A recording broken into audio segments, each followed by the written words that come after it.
now, you pop off. What is that? Where's the energy at? Yeah, it's okay for me. Yeah. You're a champion, Shao Ha. Okay. Remember how you felt after Evo Japan when you won that? You remember how you felt when you won EWC at Street Fighter last year? Okay? Remember that feeling right now. Can you show me? I'm that guy. I'm him. Big Hollywood Raw TV. I'm Shao Ha. You not Shao Ha. I'm Shao Ha. I built this brick by brick. I started this from the bottom to the top. SNK champion, Street Fighter League EWC champion. It's Okay, do it again. Okay. Do it again, Shao Ha. Okay. Yes. Okay. Sister. It's not a representation of a champion. I don't like it. I'm going. I'm done, Shao Ha. Do it again, Shao Ha. Okay. I'm Shohei, I'm with the champion of myself. You know that? Bro, you know that? Huh? Come on, bro.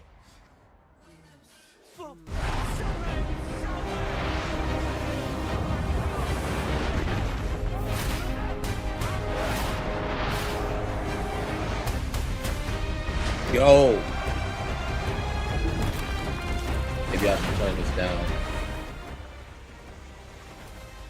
Can you hear me? What's up, guys? Good to see y'all in here. We get to see who's going to walk home with 250K. Welcome to the Esports World Cup, and it is my pleasure to bring Sorry, what are you doing? Why are you not on where you're supposed to be? And for the first time, making its historic debut, Fatal Fury City of the Wolves, a community that has so much history and incredible competition is here at EWC, and the storylines are already writing themselves. And what better lineup to have than some of the greatest minds in the history of SNK Esports here to join me in the studio to talk about all of the action to come, and of course analyzing the matches that we'll be seeing over the next. Appreciate y'all being here per usual. Who I'm going to be joined by. First up, the man, the chess, the legend, Gibby. How you doing? I'm doing okay, Logan. I'm very happy to be here. First time working with you in front of the camera. We've been working together for years now behind the camera. That's right. It's our first time. So happy to be here. A lot of firsts going on. Aru, how excited are you to be here talking about one of your favorite titles? Bro, it is really surreal. Honestly, it still hasn't even sunk in that I'm sitting here right now talking with you, talking with my boy Rome, with Gibby. But it's been really exciting. The people here have been very, very friendly, and the competition is about to be so fierce. The competition is definitely not going to be friendly. Rome, you've been calling the action, for a number of years. You've been on the road to EWC, seeing these players qualify. How does it feel to be here now in the studio? I love a good story, man. I love the culmination of all the players finally getting out here to the EWC. Much like us, we're being able to share this experience with them, with you as well, Logan, and I've been very excited. I cannot wait to see the match. Well, of course, there's going to be a lot of individual glory, fame, and riches, but it's not just about the individual player. Of course, the Esports World Cup has the club championship, a unique format which sees some of the biggest, the greatest, the most powerful organizations in the world of esports going head to head for that club championship. Let's take a look, a little bit more information on that. Club championship. Yes, sir. This is the Esports World Cup. This is the Esports World Cup. Yeah. That will crown the best esports club in the world. The best esports club ever. Let's break down how it works. Clubs will be able to compete at the Esports World Cup in as many titles as they can qualify for. The clubs will then earn points based on their placement in each title. To qualify for the club championship, a club will need a top 8 placement in at least 2 competitions. But to win the championship, a club must place first in at least 1 competition. At the end of the Esports World Cup, the 24 clubs with the highest number of points will earn a share of the 27 million. With the winner taking home Earn a share. $7 million. And of course, the title of the best esports club in the world. Who will rise above and write their place in history?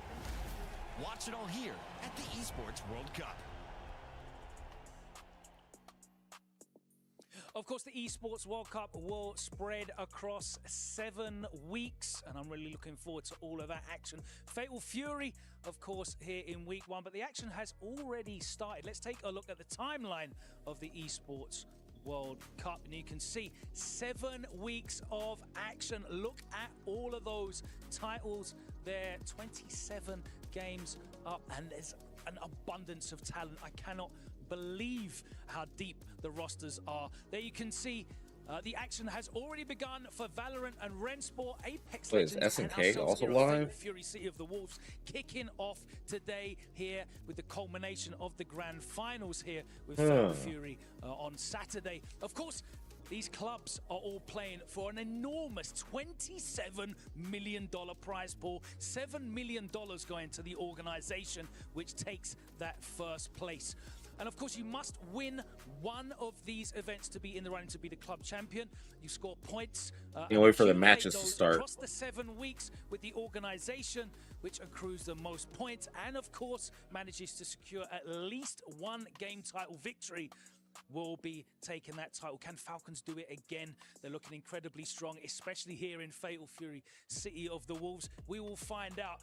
But of course, it has been 26 years in the making, over a quarter of a century. But SNK have resurrected this, its iconic fighting game series, with the release of Fatal Fury City of the Wolves this year, April 24th on. And it marks the first new installment since Garrow Mark of the Wolves in 1999. Of course, the game introduces a unique art style. The innovative rev system is introduced here for the first time.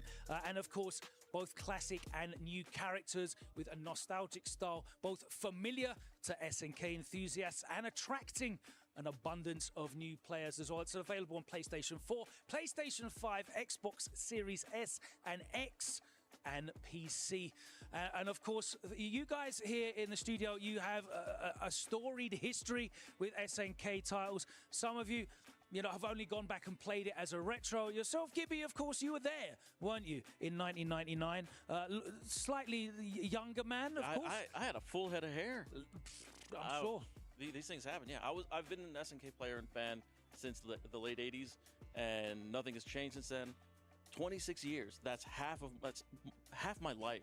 I've been waiting for this game to come out, and it's here. And the thing that's making me so excited is all the new players getting into it, all the new personalities, the talents. I believe this is your first time working on an SNK title, isn't it?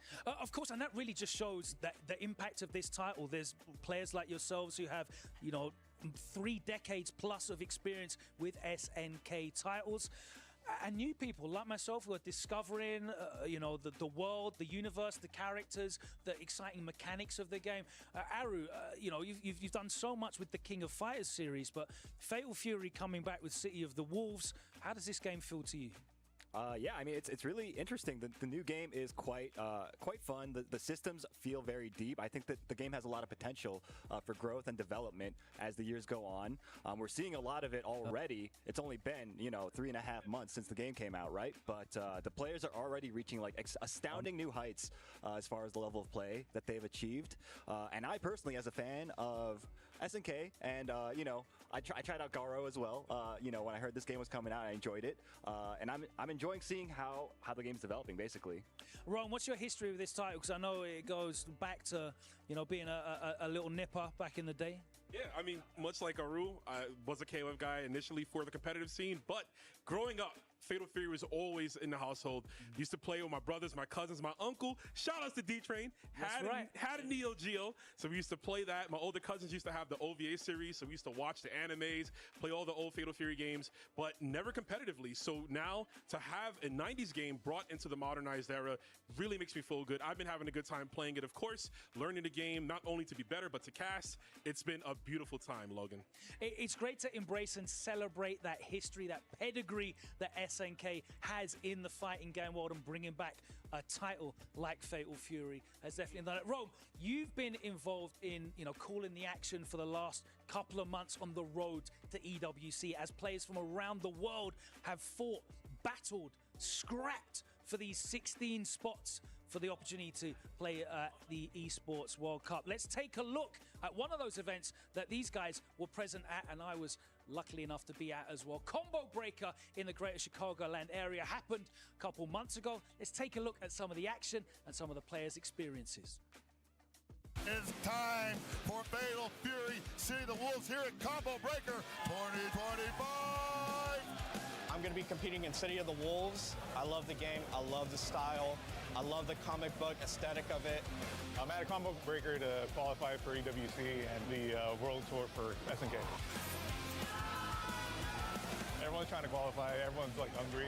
It's anybody's game right now, and you can't count anybody out. Just having that money in the back of your head, it kind of changes a lot of people's mindsets. I'm pretty nervous right now, but I'm looking to win. These competitors going through the ringer, man, all for those coveted EWC spots, and of course, to find out who's going to be the very first Combo Breaker champion here for Fatal Fury City of the Wolves. Richie can definitely just JD for the rest of the round. And Chris G is in winners finals and qualifies for EWC. No, too far away again, but he gets it. One time round, La Flame. Neither one of them can believe it. And that's gonna be it. Riddle moves on to grand finals. That's gonna be it. Koichi moves on to grand finals. Chris G played his heart out, qualified for the EWC, which I know was something he wanted. Richie is on fire, baby. And one more's gonna do it. Not much Riddle can do here. Oh! And we got a bracket reset! And 3-0. He said, what do I do? What do I do? What do I do here? No, look, What's going on here? you gotta figure it out, bro. It's not over yet. Oh, and that's it. Koichi punches his ticket to SWC 2025. Coming into this top 8 from the loser side and winning the final 6 games. 6, count them, 6 games straight. Go!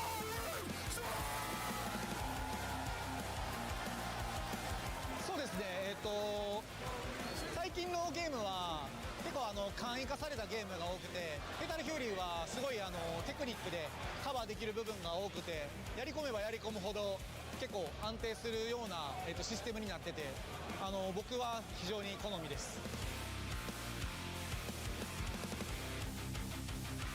Incredible competition there shown at Combo Breaker, and Rome, your voice was all over that. We could hear the passion and excitement there as the action unfolded. Guys, before we begin, we only see a star-studded lineup of give a players shout out. Only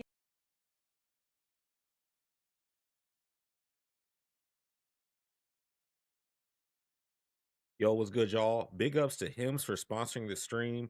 They've got your weight loss plan covered with access to solutions like oral medication kits or compounded GLP-1 injections customized for your goals. It's simple, 100% online, discreet, no doctor office or pharmacy needed. Fill an intake form. A licensed healthcare provider reviews your eligibility. Starts at $69 a month, but cost varies by plan. Hit the link in the chat. Prescriptions need a check-in, and the website's got full details. Position, watching from the top 8 to be able to commentate and tell their stories, seeing people break down when they get close to those EWC spots. So you talk about what it means for these players. This is life-changing money, man, and these guys are doing the best they can. Not everyone was able to make it, but they've been challenging themselves. Players from other games, everyone's coming into Fatal Fury to be the hungriest wolf.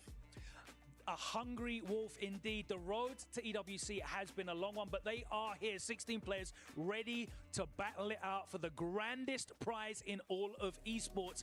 And their next 3 days are going to be looking like this. The tournament format, of course, 16 players qualified, and they're broken down into 4 groups of 4 players. It's double elimination format, and yes, all group matches are best of 5. 2 players will make it out into a top 8, which will be the single elimination, but that will be best of 9. First of 5, only the best will survive, and that is why they are playing for this, the richest prize pool in the history of SNK Esports. And of course, overall, the EWC is the biggest event of the year.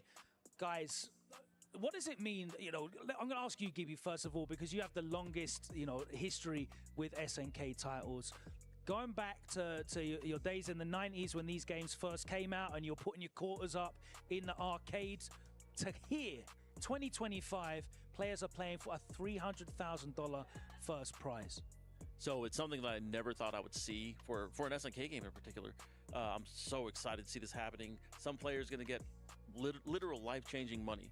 Back in the 90s, this would have been retirement money.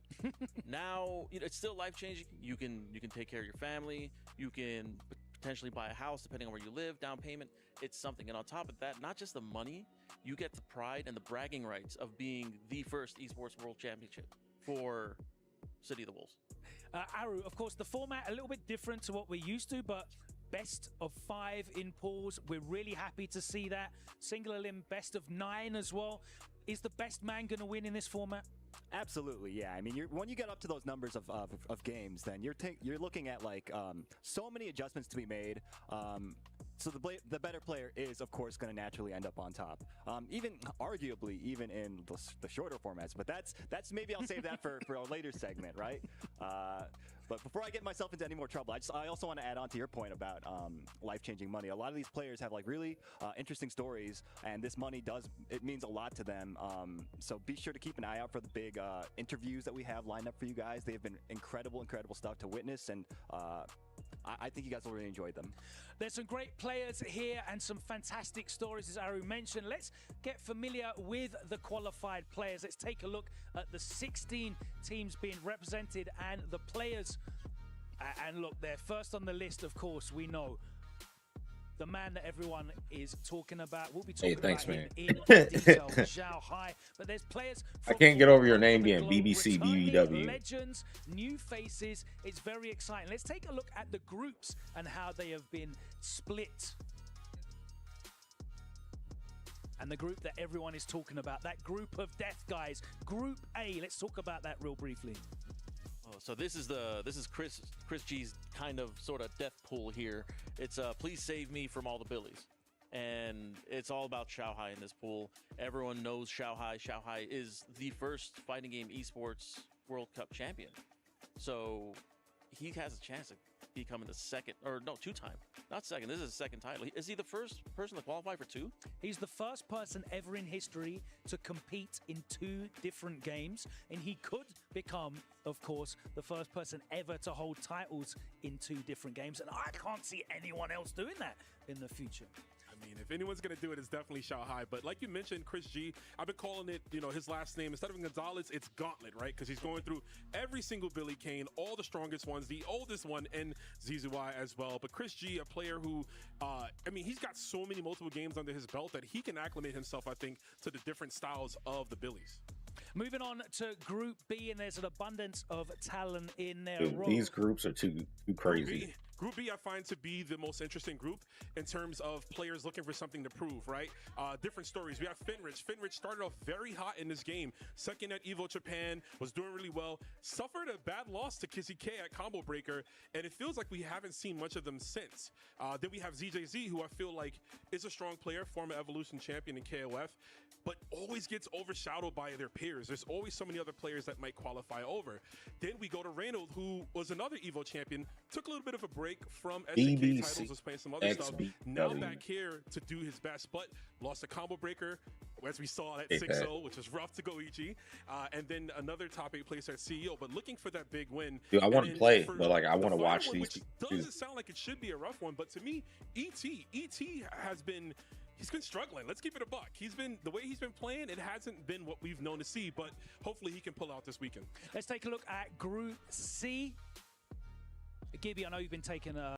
Group C is going to be interesting because, like, all right, you got, I know, first let's see what they're going to say. One of that, I think the only Terry player that we have here in the tournament. And then, we've also got Goichi, dominated Reynolds. There's no other way to put it. A Combo Breaker took him out. Kindevu, former SNK player in the old days, played a lot of old talent. It's great, and I think this is one of the stronger pools, personally. And Aru, I know you've been taking a look at Group D, that one to come up a little bit later on. What are your thoughts on that? Yeah, honestly, Group D is a really interesting one. I think story-wise, it's got some really compelling stuff in there. You got Punko, who's of course coming off of kind of like a hard time in recent years. But I mean, he's really this game has really changed his life, and I think it's going to be really interesting to see him fight up against Mook, who's a good friend of his. Whenever they go to travel together, they're always like looking out for each other, making sure that the other one's like going to the right places. They got some place to eat, something to eat, that type of thing. So it's going to be nice to see kind of like the rivals squaring off against each other. We've also got the Geo going up against RB, which is going to be incredible. The Geo, of course, representing Peru, and RB, of course, representing Taiwan. It's going to be a big clash of styles, and also both Gatos in that pool. Thanks to our partners at Jameel Motorsports. You can see the players arriving to the Amazon Arena, which will be the home to competition. Shout out to Goichi, such a character. Home to all the competition for the next 3 days, where these players will be battling it out for fame, glory, and riches at the Esports World Cup.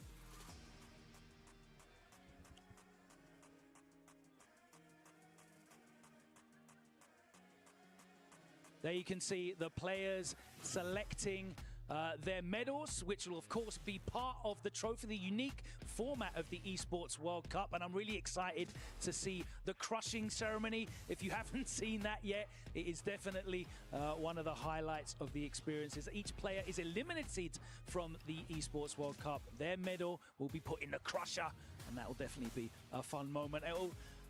Ultimately, the winner will be allowed to select some of their toughest opponents and place their crushed medals, if they can get them out of the wall, crushed medals into the trophy, becoming a very, very personal record of their achievement here at the Esports World Cup. A fantastic format. So many cool, unique aspects about the Esports World Cup. There you see Reynald and Zhao Hai. And I'm sure he is deep in his notes and studying, right? He's always about that. Yeah. He's certainly not very comfortable and will be just stepping up anyway. Let's take a look now at today's schedule. We're kicking off the action very shortly. First up, there you go, our marquee match, Xiaohai versus XYZZY. That's our first match of the day. You couldn't ask for a bigger banger than that. Chris G going up against KOG. Fenrich against ET. I wanted to give my thoughts on that group that had, like, having Goichi and Dark Angel in the same group. I wonder if Goichi is going to stick with Marco, because he acted like Marco was whack now, but I definitely don't think Marco's really good. I don't think he's the best though. I still think Kai Hokutomaru are up there, but Billy Kane is up there too, I think, with them, and he's problematic for everybody right now. So we'll see. They've also got a pretty good Billy in there too. But this is going to be the first match. Picking up Billy Kane as of recently, ZZY being on Billy since release, right, has a chance to prove, like, hey, I'm the real one. Oh, what's going on over here? That's a Japanese one, okay. He likes to pressure you from mid-range quite a lot. He likes to poke. He likes to use the feint cancels a lot.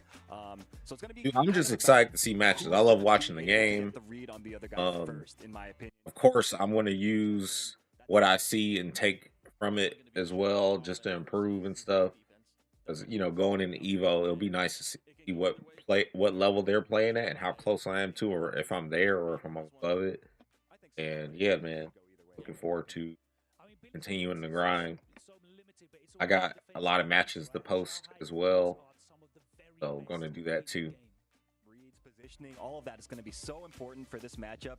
I mean, it's a mirror matchup, right? So, of course, it's going to come down to who is able to pick their spots better, control that space a little bit better, and pick their spots to when they go on offense first. You do say mirror match, and I find it a little interesting. I feel like an interesting mirror match of this caliber could feel like a bad matchup in a way, right? Billy Kane doesn't have a reversal, but what does he have in spades? Pressure, right? The minute he's in overheat, though, he doesn't have access to guard cancelers. He doesn't have access to any type of mechanic to keep him away. He has to rely on super. The other Billy, the most aggressive one, which will probably be Xiaohai, is going to look for those EX Rekkas to pull you in. He's going to look for the heavy poles. And Billy is up there, man. He's definitely top 3 at least. ZZY's defense IQ. you said. It's going to be an incredible match, and that's The thing why is, you it's can our get match him of on his the back. You day, could and really it's our like take first match. You advantage don't of have to him wait more long than for most it. of the characters. We're nearly at But the his start, super but let's does go check all the way in around with his our body. roving reporter, because we have updates from arena side. So let's check in. Let's find out who our reporter is. Hey guys, I am here with Hell Pockets and Gibby just to talk a little bit about this amazing extravaganza. 16 of the world's absolute finest warriors are here, gathered from across the globe to do battle for a $1 million prize pool. Now, Hell Pockets, talk to me. How significant is this opportunity here at the EWC? I mean, honestly, it's really cool to be here, obviously, supporting Fatal Fury, the first iteration of the game in the last 26 years, I believe. And with that comes the fact that there are no gods in this game. There are no kings in this game. There are champions in the past, but they don't compete at this level. So it's literally anybody's game, and history for this game is being written. What's good, Remaster? How you doing, man? Yeah, we have Kindevu, Yo, Xiao I Hai, missed you, man. I thought I'd probably see you at coming into this game for the first time, trying to be Harvest's set Absolutely incredible on the stuff. 7 4th. countries are in this mix of action, and it's going to be absolutely phenomenal. Lord $1 million Wooten showed in up. the prize pool. I can't wait to see what's going to happen. I'll see you later.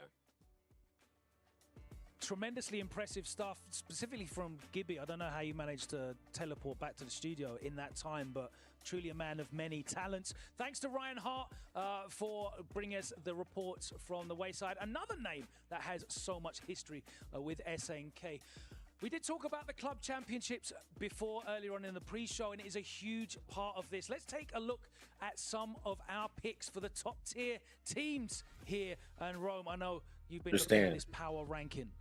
Yeah, I mean, you got to be a fool if you don't have Falcons up there, right? I mean, we have 4 players in this whole bracket. That's the only team, right, with multiple representatives. So definitely, I mean, I think they're up in that top ranking. What about you, Aru? Yeah, I mean, Falcons, of course, obvious choice for Tier 1. We had KSG up there, Xiao Hai's team, you know, the favorite of the event. Makes sense for him to be up there. Every team besides Falcons actually only has one representative at the event. Yeah, right? yeah, and it's what makes Falcons so strong in this scenario. They have 1 player in each pool. Yeah. You've been able to try out Fakaram? Potentially have 4 players from Falcons in top 8. Yeah, accruing points for the club championship, right? That type of thing. It's really important, I think. And since this game is so early, it's going to really set the tone for the rest of the event as far as the club championship goes. Absolutely. Club championships is a vital part. Guys, it's time for the doctor notes. I need your hot takes. We've got not long until the opening ceremony, so let's get them real quick. Serve them up. Hot take for me. I know I said he was struggling, but I believe in ET. He's going to do it today. He's going to qualify out of winners. ET's My really hot take good. is that for most of you, Riff Raff, you Play him in the set Pop Monster Riff Raff at CEO.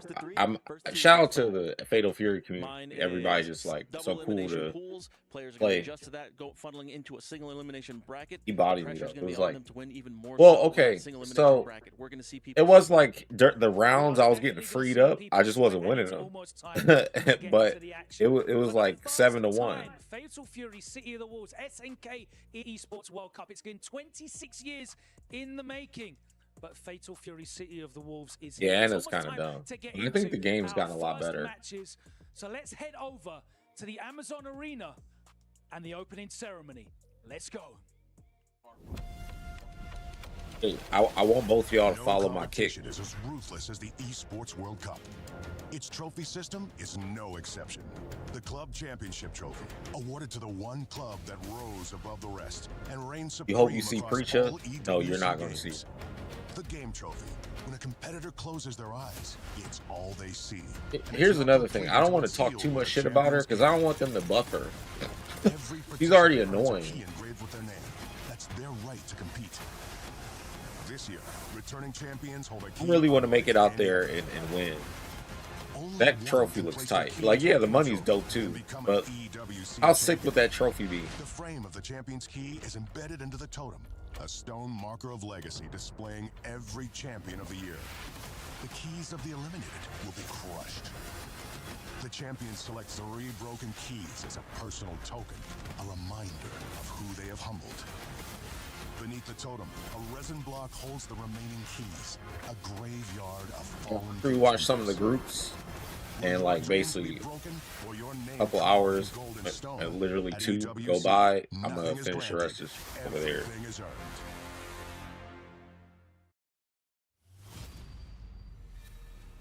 Right now, I'm like multiple.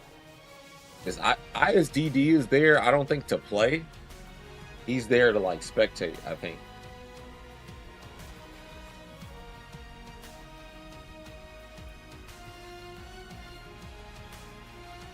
Room for Dark Angel too. He's a Terry Blair. He's really good. Like he's very good. Very solid.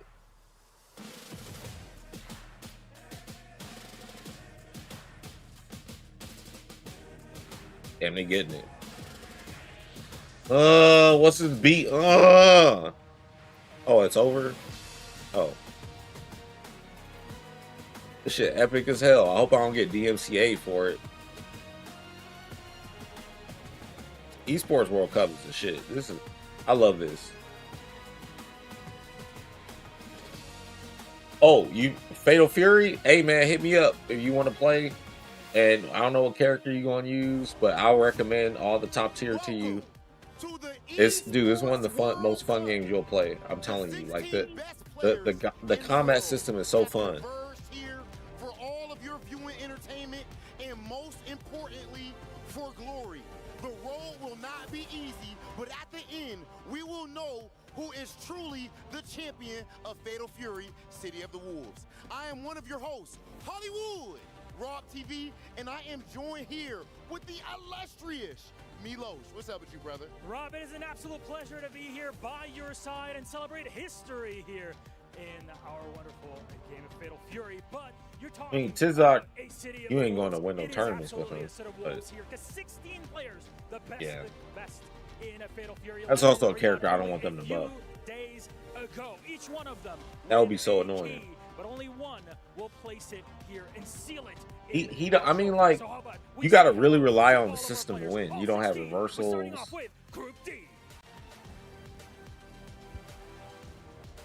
First up are 4 from the 16 for Group D. From Peru, representing Gedide Zone, the Tio. From Taiwan, Isn't that the dude who beat Rob T? I mean, Coach Steve. From South Korea, representing Weibo Gaming, Pumko. And last but not least, from Japan, representing Hometown Heroes, Team Falcons, Mock. Oh, they like that. They like that. They love them. Falcons. Okay. Okay, the crowd ready. I'm not going to lie to you. That first group is looking kind of serious, Milos. They looking nice. But you do know we got to keep that same standard going. Let's go ahead and get into Group C. Our first player from Group C, fighting out of Mexico, Dark Angel! Terry Goat.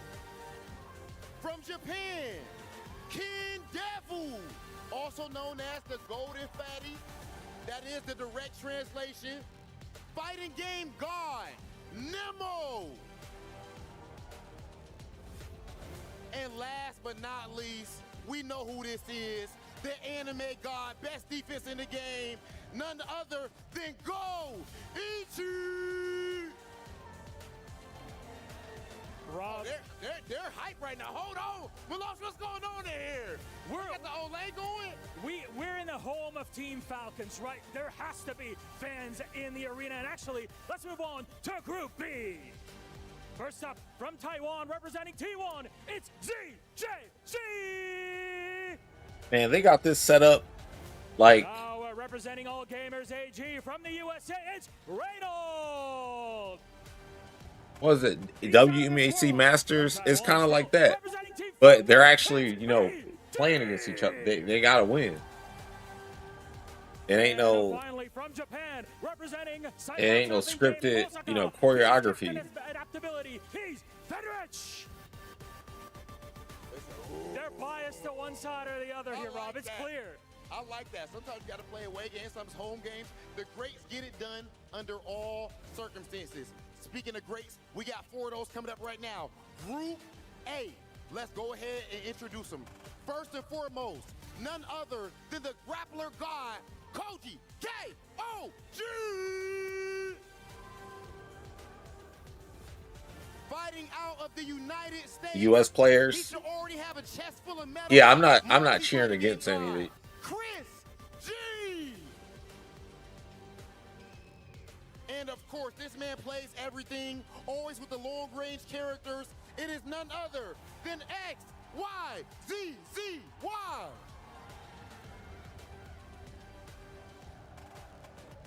And finally, ladies and gentlemen, the king himself, the one who sits atop the throne, we are talking about none other than Xiao Hai. Yeah, I hope Chris is locked in. He's gonna be hard to stop today. It's gonna be tough though, because he's got a group of We have to start off our match though, Oh. Rob. So please, gentlemen, come Billy. down to your seats and get set. Wait, are my eyes seeing this right? XYZZY, please. Xiao Hai. First match of the day, and we're getting Xiao Hai versus XYZZY. You cannot make it up. I'm assuming that we might even see the Billy Mirror. Who knows? If so, it's interesting because XYZZY played the character first, but Xiao Hai is Xiao Hai. Who's gonna get it done? I'm very much looking forward to this. And remember, this is just the opener of our group stage. Let's send it to our commentators. Well, how do you like that, Colt?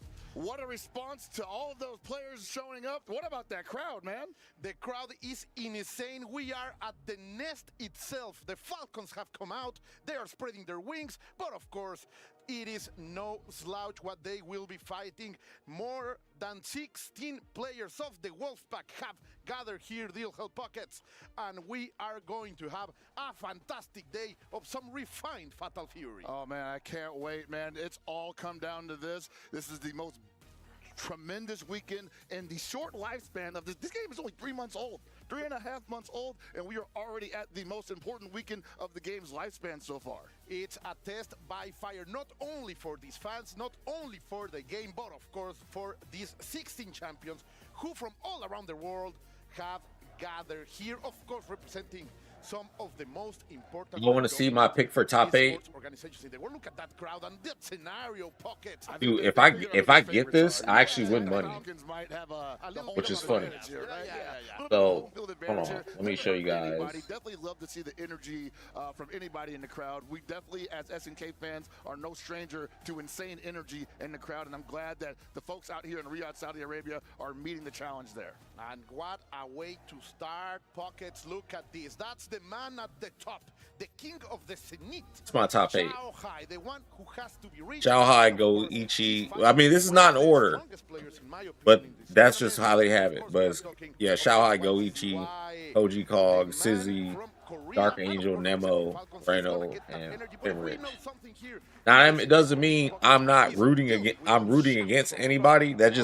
I'm just going by like what I think based on what characters are using and experiences stuff. I'm not saying anybody's less experienced, but like I know how hard it is to fight Billy Kane. Match, absolutely at home in that environment and totally ready to. Well, I won't say upset everybody because let's face it, he is the favorite to take everything. Rooting for Chris G. If he blows up my predictions, so be it. And they told him like, hey, that's totally fine. I'm voting for Reno too. I mean, I'm cheering for Reno too. I'm also cheering for Dark Angel because he's a carry player. And I'm also cheering for Goichi because the Marco player. But if he uses like not Marco, I don't know. I know Finrich is using Andy. We might have some Andy picks in here too. Two-peat is on the docket right now. It is in play. And I think Goichi was saying he was playing with Kine, so we'll see. But this is about to be a match to remember. In basically 2 years, back to back. Any Tizok players? I don't see any Tizok players. We've been talking all weekend, all year about this game. You should play Kevin, John, instead of Tizok, because he's just basically a stronger version of the character. Gods of Fatal Fury in the current era. These people here on stage that showed up, these 16 individuals are the current candidates. That's completely right. Of course, all of them are looking at not only that prize, but of Harry's the swaggiest character because he's the only one dressed like a regular dude, and he just, yeah. We have a complete crowd fighting here on the side of XYZZY. They even have that incredible pendant with the faces of these players.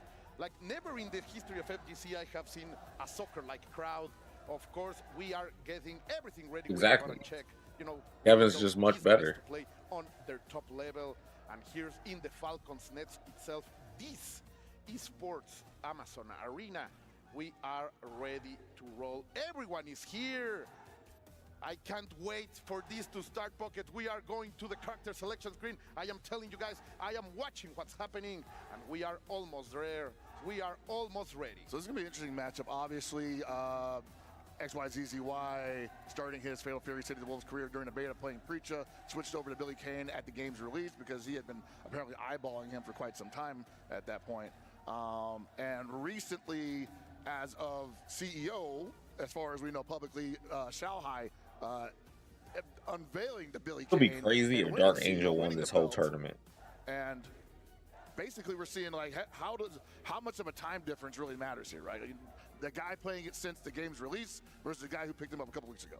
That's completely right, Pockets. I am so excited to see what's going to happen. I am having high hopes of XYZZY to bring this to the last match. Remember, this is of course a first of 3, a best of 5, because of the clamor of the public, because the Esports World Cup decided to listen to the players. We are going to run this for a lot of rounds, as I believe it's a nice way to play, at least now at the start of this competitive era of the City of the Wolves. Hey man, what a hell of a way to start, you know? Like some people say it needs more time to cook. Tiffy was telling me I should play KOF because I like the movement more in that game than and a short amount of time to make it happen rose to the occasion. So okay. I think that if anything, shit, maybe we're going to see some get back on it. Fighting game I just want to play my favorite characters. They are not the ones who be winning. I am enjoying about this game and this season, as we are opening on the history of City of the Wolves, is the fact that you can They use Vanessa, Terry, and Robert, or Vanessa, Terry, and they are starting to learn Chris or something. They are starting to learn the advanced stuff, and it's going to be fantastic to see. No, you're right, Cole. With each major, the approach to the game is altered just enough that people either give up on characters entirely or the entire community goes all in on them. We saw everybody go all in on Marco. We saw a lot of people started going in on Kine early, and now people are all going in on Billy Kane. Will this be another dramatic shift in the storyline? He saw Qatari. And of course, Xiaohai can say that I picked him day one. It's probably no problem. We're seeing a lot of Billies already. A lot of Billies today, but he is most likely the original one. The thumbs have been set up. The buttons have been checked, and we are ready to start the road. Billy. To those millions of dollars. The Falcon, look at that. The wheels are flapping, my friend. They are flying right now. All right, here we go. No more button checks. It is time to get down to business. You are completely right, and fastly Xiaohai makes the first introduction. But look at that, XYZZY makes a fast approach, getting the grab, trying to set up something. Little by little, the pressure is gonna take him into the corner. But a little bit of a pause over there, playing on the middle range. That, of course, is one of the places we love the most. I mean, obviously, both of these guys fully aware of what they want to happen with this character and what they don't want to happen to them.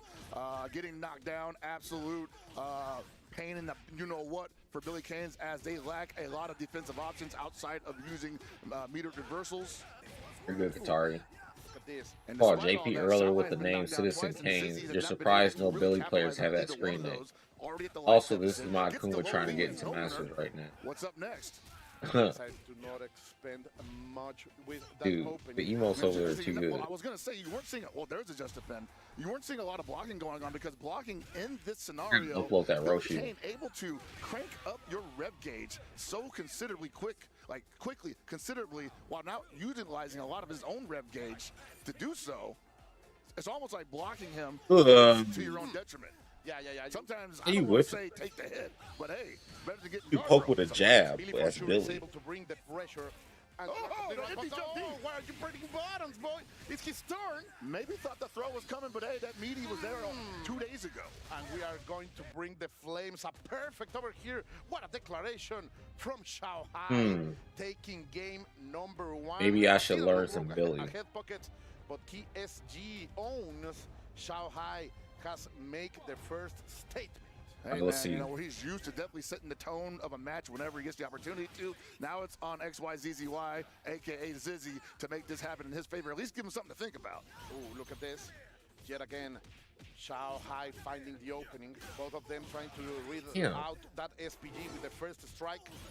Now XYCCY has to play this of principles. Damn, Excellent guard guard cancel. cancel from Zizzy. That I was going to point out that despite the This match fact is that, tough, you know, you're gonna see a honestly. lot of Well, Billy fighting shit, this Billy's character is not tough the because, like, best guard it's cancel scary in to the try to, game, like, especially against himself. do what you So it's need gonna to take a do lot of versus real him. pinpoint You gotta accuracy just decisions gotta on the practice part of with the Billy in either what direction to really take advantage of that. And Zizzy showing like, hey, I've seen these scenarios. I've got a game plan. And I think you have called one of the most important abilities in a I'm glad I got Redman to play against. Like It hella efficiently. take out and use your It would be resources. hard otherwise. You get Even more experience with in this range, right? Like Billy loves to play in that middle range. Look at that, all That's those where he's the strongest almost. Really counter pick, man. I don't have one. this punish and of course get the turn. I think any character with good offense can be problematic, but dude, it's very difficult to get next to him. Way harder than great extension on it, and it's super fighting hard like a douse to him or push something. out of range of anything afterwards. He gets the low A afterwards anyway. It's almost like he might as well not even bother. This game gives you good defensive capabilities, so it's not like he's starting to pay. He has the advantage and 26% can't get away. the overheat. for challenge stuff. Able to dominate here Shanghai, and of course the crowd is gonna screech that roar. But Skizzy just wins that. Has just taken game number 2. Was that game Yeah, one? imagine they're Is going it nuts in 1-1? the crowd right now. Zizzy with a great adjustment here in the second game. And wow, there we go. Yeah, they've been waiting for this one. A complete spectacle, the one that Dude, they we need to are put Akuma in enjoying this here. game, Let's or Bison. witness it together with you out there at home. Share the stream, bring the people. I know it's early in the morning in many places. Oh, there will be very late in the night. But who This is is not one of the dudes scared I think I put down my sleepy? fantasy It's draft. who comes out swinging. Yeah, you're gonna see like the Billies go for the low B a lot more. Yeah, often he now is. He because, is in like my I said fantasy before, the draft. extension on it sets up a lot of his safe pressure. And They once didn't again, he's mark that not he gonna won. Utilize a lot of his own rev gauge to crank up yours, and if you just take the hit, he can put the damage on you like nobody else. Shanghai run that back and the punish is here. Try to maintain something. Suddenly he gets into the corner a little bit. Ken is the There homie. it is. No turn. Come here. I can't wait to see how back Ken dash. looks. It's messed up, ain't it? Yeah, you are in the blender, bro. You have to keep defending. He can keep on pulling you back in, and you're like, man, I can put a reversal on him if I want to spin the meter, but I don't know if he's reading that. I saw Nemo do that to ET, CEO, and I don't know if that's like the move, so maybe I'll try backdashing, and he whips the low B, but the low A cancels from that, so. Yeah, Shanghai's really point up difficult to get there. away from. Completely. You are completely right. That's why this character right now is so favored by the players all over the world. So let's see. We're going to go with the ignition gear, and the pressure is on. Go to Gallegos. Oh, he wanted to go with the pogo, but he's going to get punished for his trouble. Yeah, so I think he had a free overhead there. I don't know. He believed too much, Buckets. Just a little bit too much, but of course. Had it again. Ooh, he got him. He's probably going to take this round. Super. No, bro. If you're gonna be giving gifts, I'm gonna take them. I think, you know, Sally is just feeling like, okay, it's early. This is draft 5. Couple opportunities for me to like be a little creative on offense here. He had the round advantage, of course. He had a chance to be a little bit creative, but XYCCY has proven to be more than ready for the Shao. Dang, is Zizzy about to go up on Shanghai? Not looking incredibly dominant here. Zizzy definitely giving him all he can handle, and I gotta think, man, like, Oh, Shanghai got something to say. He's going to hit the super. Get his rev gauge down a little bit. Not trying to let that happen at all. Not even trying to let it get close to that. But I was telling you, man, like XYCCY has a good chance. He's a great Ooh, the confirm into super. The challenge, you say there is no respect. Was that safe poke or something? Maybe that's a super. He went grab. Oh no! Shanghai clutch. Didn't want to spin the rev gauge. I'm pulling him back in, I guess. Might have been too far away. That's some fleshy hit. That was a good trade. You are not gonna go and lead this parade. This is really close though, man. With the 2-1. He had the life lead. Zizzy would have had to do too much. Look at that. And from that distance, a lot of people would just let the Billy rock, you know, with the rev spin there, with the rev stick spin. Like, a lot of people would just let him walk in on you like that. Shanghai just saying, like, nope, you've got like maybe 1 or 2 options from that distance, and neither one of them are really going to hit. Love. Look at this. Yet again, back into it. Yeah, man, that's a tremendous feather in the cap for Shanghai. And you can see Zizzy's kind of stung by that. He's like, damn, you're not even going to let me, like, utilize a 2-frame window? It's clearly a lot of checks, a lot of tests. That Not going to let me just do no fake strings? Look at it. No gaps allowed? You are not going Yeah, look at like, the ooh. you are perfectly analyzing the situation. Another ignition. Damn, it's 0-0 again. No more fake stuff, brother. No. You have to speak the truth here. The only real Billy Strings allowed here. Let's see, patience over here by Shanghai XYCCY, of course, now on a situation. Yeah, look, he's already up at 50% rev gauge, and Shanghai hadn't spent anything. So got the medium close speed. This is gonna be a lot of damage. Don't ever doubt Shanghai. He's out of SPG right now. He's almost close to overheating himself. Oh, look at that. Yes. You are going to play here. Here in Riyadh, we have been getting overheat all day, more than 40 degrees Celsius. But right now, XYCCY is feeling the heat, but he is going to step up to that challenge. It confirmed that's what you got to do. One more touch is not going to win. Oh, but he's still overheated. He can't really, force the issue there. Wow, the chase. Look at chase that. close D, yeah, man. It's difficult. That's going to do it, man. Down goes Zizzy, and Shanghai moving on. He's going down into the lower bracket.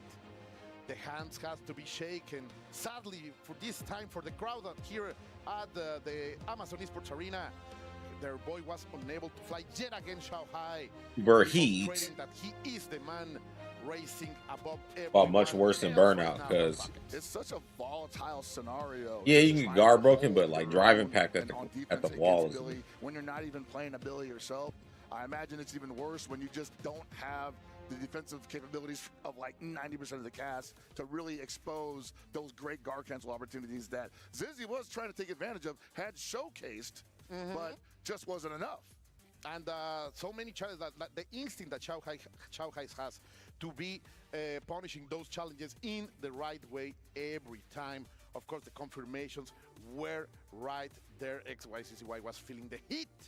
And them empty jump close Ds were definitely blowing up Zizzy's attempt to maybe tech the throws or backdash. It just didn't react in time and didn't react correctly. What I really love, Pocket, was those moments where XYCCY was reading the instinct. We saw it with that under dash, able to reach and find the hit. But in the end, Shanghai was still too strong. Yeah, he was. And speaking of which, man, I think we got some words with him coming up. Let's see what's going on the floor. Let's go. First off, congratulations, Shanghai. Oh, the fans still hype. Okay, they got some love for you in here, Shanghai. Congratulations on your first win. Yeah, see, Tizok ain't got a reversal. You have been competing in SNK games for so long. What does it feel like to see how far that is taking you and how far the game has expanded? 首先，恭喜小孩战胜了你的第一个对手。你呢，已经打了 SNK 的游戏，打了在这个电竞环境里面打了这么多年了。现在能看到 SNK 游戏在他们整个电竞环境走到现在这个地位上，你有什么感受呢？我很高兴，我打了 SNK 游戏，可能打了30年了，第一次。 我还能坚持到他能站上这么个舞台，我很庆幸，很荣幸，我会好好打好这个比赛。I am very happy. I'm absolutely jubilant because I've been playing SNK games for almost 30 years now, and being able to see its growth from back in the day till this stage at the Esports World Cup, it makes me so happy. It makes me so fulfilled, and I will definitely be doing my best to push it forward and to do my absolute best at this tournament. Okay, love to hear that, Shanghai. I love the positivity. But I also like a little bit of smoke, a little bit of drama. They say heavy is the head that wears the crown, ladies and gentlemen. And we all know that these players here are gunning for you. They think that you are the best, at least most of the fans do. How does it feel to know that all the other competitors have... Yeah, Go, Ichi, and Shanghai are probably the strongest. Chris, I know, has been kind of like not feeling online and stuff, but he's like at the highest rank, so it might be harder for him to get matches. 而且还有那个战术上面的针对，想问你，你知道这一点，感觉有压力吗？我感觉还蛮痛苦的，因为如果不算上台湾的话，中国大陆就我一个人，我来到这里我都不敢跟别人练习，我怕我的招式被他的同伴一起研究，所以我只能自己去练。但尽管如此，我也会打好它。我不管什么样的遇到什么样的过程，我都会做好它。I definitely feel the pressure. Being Reno's the there. Chinese representative here at this tournament, I have no other practice partners that I can confidently practice with, because anyone that I do scrim or practice with will definitely be studying my playstyles and finding out ways to counter me. So I definitely feel the pressure in that sense, but that won't stop me from doing my best, from doing everything I can to clinch the championship. Love that answer right there. Spoken like a true champion, ladies and gentlemen. We see Yo, John, thanks for the 5 gifted subs. Hey, appreciate that, man. I was like, yo, what is that? I was like, what is that beat? I gotta change that sound.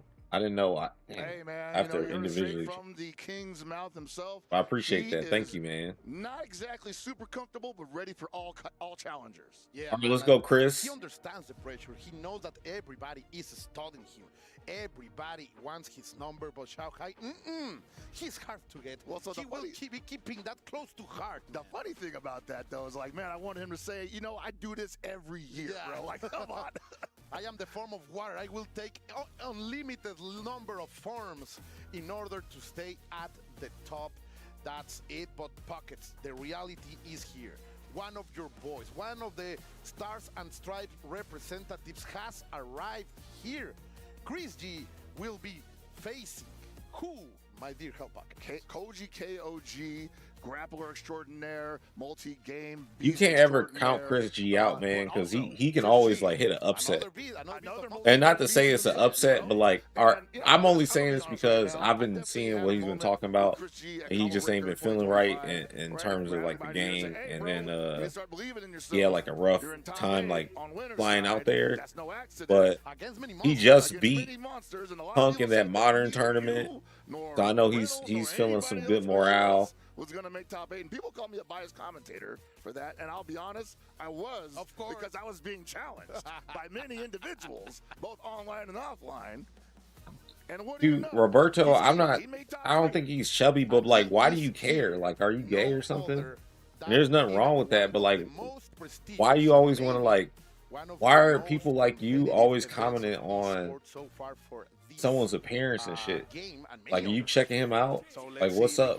You don't know what could be going on in somebody's life that could cause a weight gain or a weight loss. Shit like that is just irritating.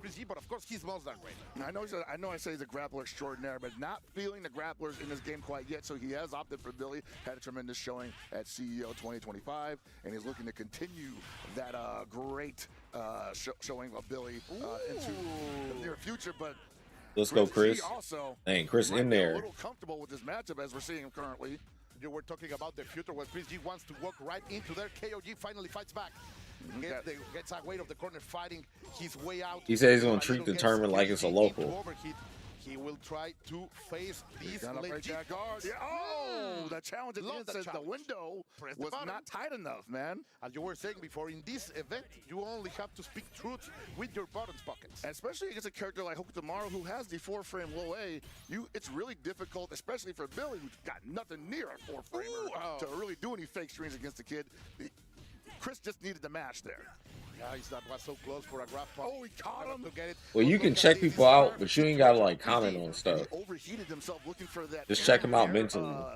Rev blow, and this is the way you capitalize Pocket. You bring the pressure. Yeah, that's gonna be the game. People was talking about Chad before he passed away, Black Panther. Oh, you weight loss or whatever, and little y'all know he's got cancer. You're gonna overheat yourself. Yeah. Well, with a rev blow, and you're gonna use the air rev blow. It gives me all day to whip punish, and then I'm gonna get like 2 sequences for the end of the first game. Absolutely. And let's keep that going. Tying that victory on his name. Immediately, very interesting that we see KOG immediately going back into it.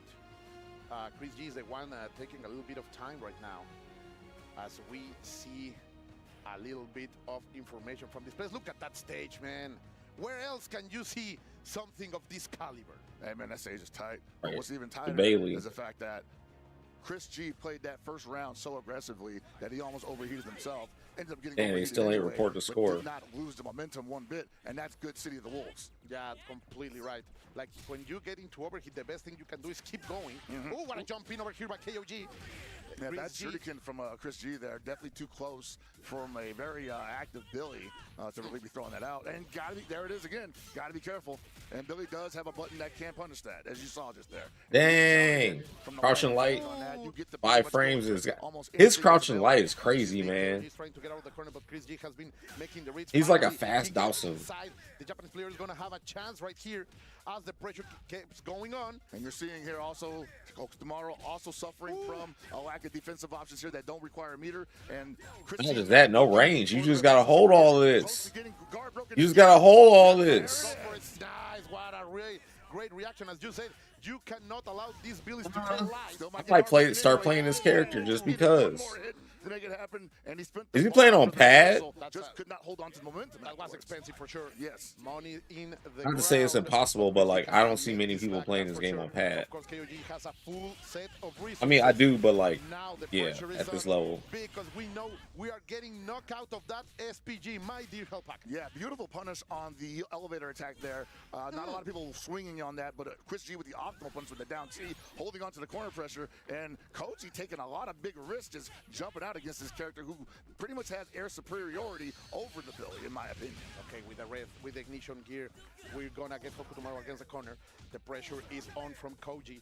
Maintaining the stop, the neutral jump is not gonna get overheated again. No, trying to But to me, since you were commenting on, I guess, his appearance, I'm only saying this. It looks like he's been working out. Look at his forearm. That's going to be the round for Chris G. And what you were saying, like he is not getting scared in the overheat situations. He's going forward. Exactly, because he knows he can't afford to let that offense loop too many times. The Billy is able to overheat you so quickly. Chris is fighting back. It's 1-1, I think. Then once he overheats you, Unless they didn't report a point. Uh-oh, Chris might take this. In order to push Oh. forward.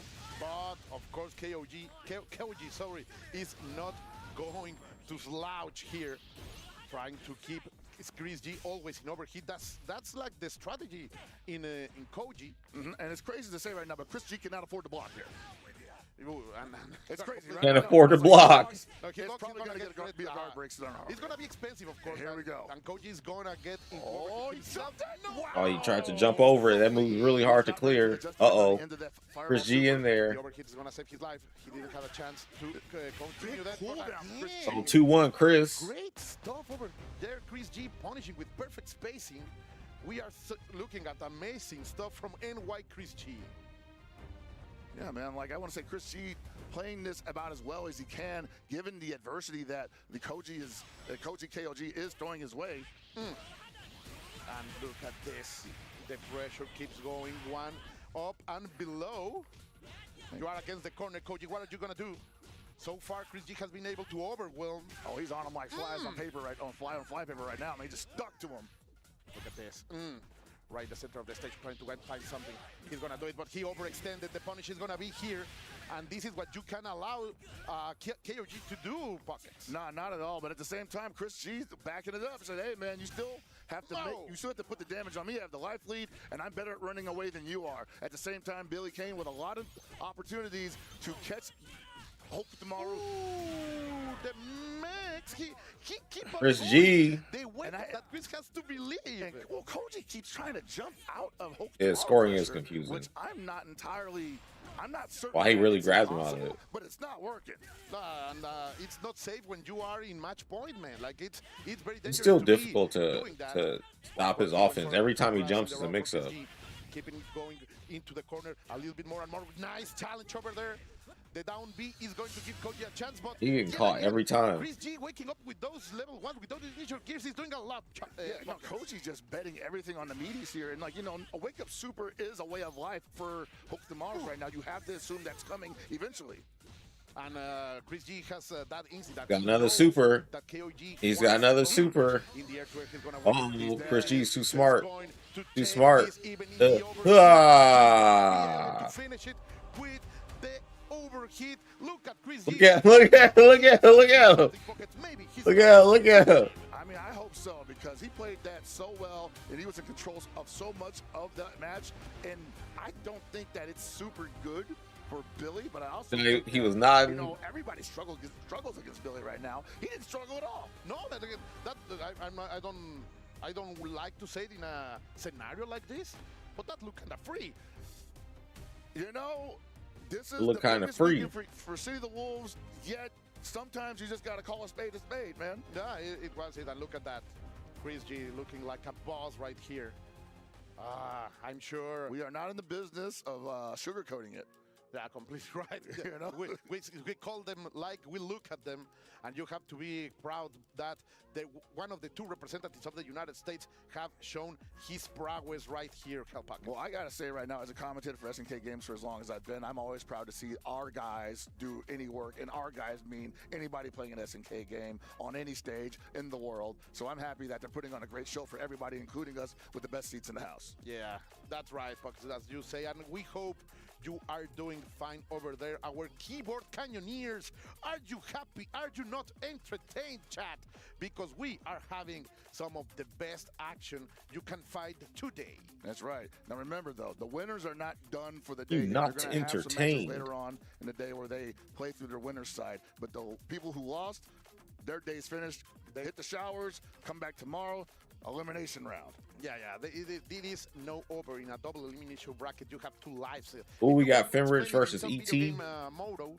You have 2 lives. The first time you only have lost to the first one, you will survive in the elimination bracket. But here is our future right now. Fenrich will be facing Falco Zone ET, and you already know the Falcons over there at the Amazon Esports Arena are gonna be swinging those wings. Oh yeah, most certainly. They are very excited to see ET perform here live and in person. A lot of them probably having followed ET throughout his career. Very illustrious KOF player.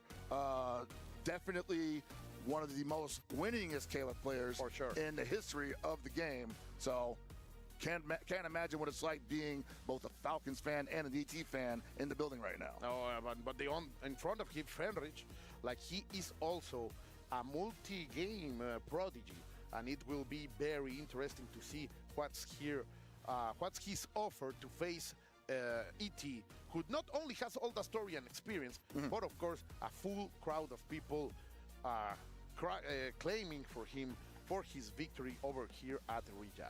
Oh yeah, man! I cannot wait to see. And honestly, I just can't wait to see Fenrich play in general because he had such a Chris is locked in. Tremendously dominant showing throughout the first 3 months of the game. Almost winning Evo Japan. Very close to. Very close. Getting his SWC spot at, I believe, is Brussels Challenge. And then he just started traveling just for the heck of it. He's like, hey, let me just step on some throats. Yeah, let me get some dojo. He's like, yeah, names. He's like, let me know. Like a lot of people qualified, and we're like, okay, we're done. We're taking a break. We're going into the cave. We're training. But Fenrich was kind of all over the place. Jabali spotted someone in the chat would say, as we are setting everything up. Of course, Fenrich, one of the kings in this bracket, a very particular one. I really like the style that he has. Always in the mind of controlling their What if he uses Andy, though? But of course, Kane has this very special trait of being able to switch into game styles incredibly fast. And of course, that's one of the things we are going to see with French. If of course, ET is not able to stop him. Is ET playing Billy? He just selected him. But so I had heard that he was... This is a button check so far, right? Okay. Well, I mean... It's ET, and if you've watched ET in the past, you know he has quite a cast of characters at his disposal in KOF, and one of them most famously was Billy Kane in 14. That's completely right. One, maybe the strongest Billy in 14. Yes, by far. And that's why it was somewhat surprising that he wasn't playing Billy Kane when the game dropped. Well, he had started out playing Hokutomaru. And he went with the original trend, right? I mean, I think he liked the character in general. And but he's going possibly, for it. No, yeah, and I had heard that he had started using Billy on his streams at home, but I didn't know if it was competition ready. And what a competition to whip it out, you know? It looks like it. Selecting no. Oh, they're going up. Oh yeah, he wants to for the he wants the handshake. handshake. That's good. That's good. Yeah, no, ET. Love that the Portuguese. Forever a good sport. So Yeah. And one of the other players that have traveled long and wide, not only this year, but all of the others, maybe the player that has gone the most places while playing KOF. Like he has not been slouched to visiting exotic places like Latin America or far away from his natal country. So we will see what we are able to do right here, right now, as we start this game. And with that jump in, the killer instinct right here, Pockets, is showing up from the Japanese. And this is real bad, man. You want to talk about not being able to get knocked down by anybody in the game currently. Yeah, man, like, Kine is not who Billy wants to be cornered and knocked down against at any time during the game. Oh, but he fought his way out of it, getting Fenrich out of his own SPG, and the challenge yet again. Good stuff from ET. Try to maintain. Where are you rolling for, bro? You're not going to fall into my traps? Of course you are. Cancel for Fenrich. He overheated himself, though. It was delicious, Pockets. Now we know French is ready with the technology into the level 1. It's going to be enough. The Schwartz flames are burning right now. I don't know if Billy's got a button to challenge that sequence, but, you know, ET was like, let's find out. 1, 2.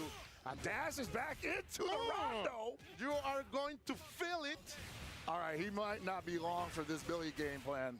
He might go back to Hope tomorrow after this. It could be, but so far he still has one chance. No, of course he doesn't have a chance.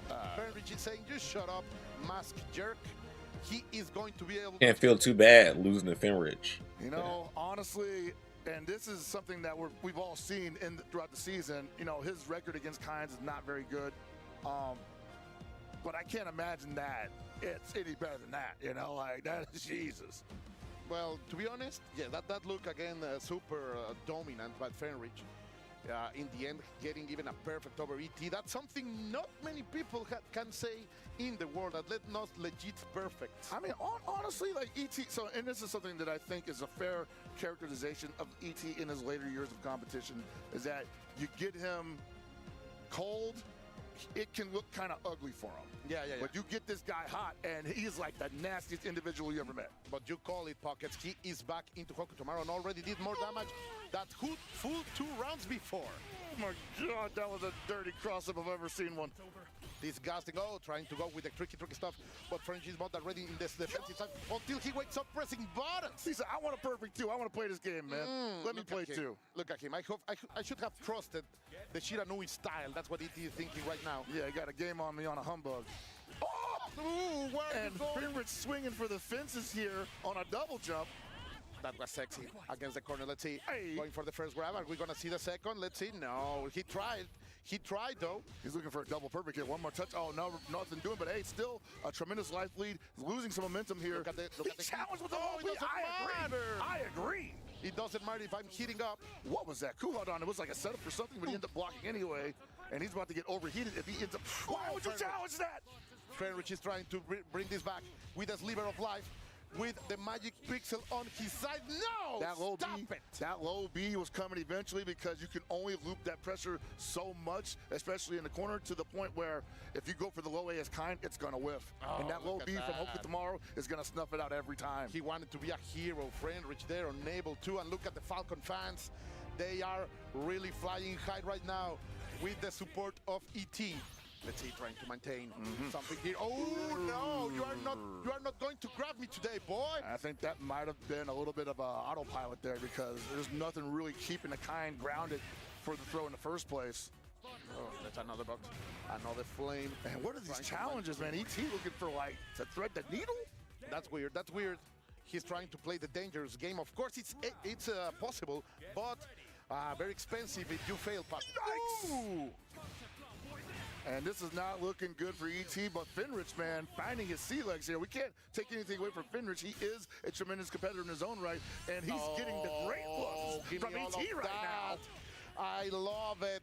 The challenge, the way to go for the just defense, and look at this perfectly planned punish. Double perfect. I'm calling it right now. He can get a low B. Yeah, the low B is the only thing he's going to get. He's not getting that momentum back. The Kine still has another bar. It's so much that he just can't do.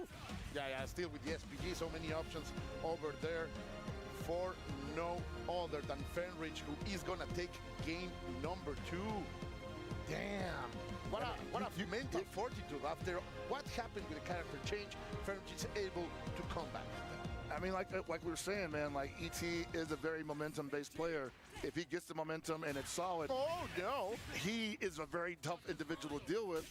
But I think he's believing a little too much in Fenrich's, not only the throw system, the throw mechanics, but also Fenrich's decision-making to stay grounded in the face of that. Again, he made that mistake last round. Hines rush down, man. This shit is no other. I get it. You don't want to block the rondo setups all the time. Oh, but you just got to. Otherwise, you eat so much unnecessary damage. I'm not gonna lie, people. I'm not gonna lie to you, Pocket. ET is looking a little bit shaky, like not the usual way that we like to see it. But Man said, you trying to grow your stream fast? Search this website. Stepping up to the challenge.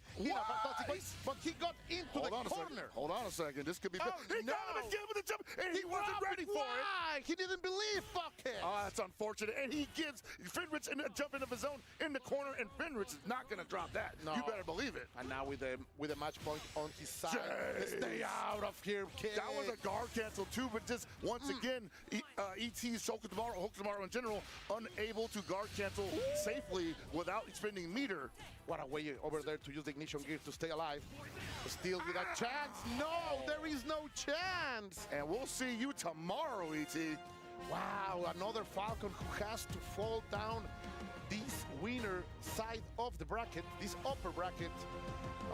I'm sure look at him, he's so happy. I would be too if I was able to get a 3-1 victory over ET. Something that will never happen, of course. But of course, Fenrich is able to do it. Yeah, you can see the Falcons fan base a little confused, a little hurt, seeing that go down as badly as it did. That was our boy. That's your boy, man. And like I gotta say, the Hokutomarus don't come much stronger than ET, and Fenrich just makes pretty short work of him.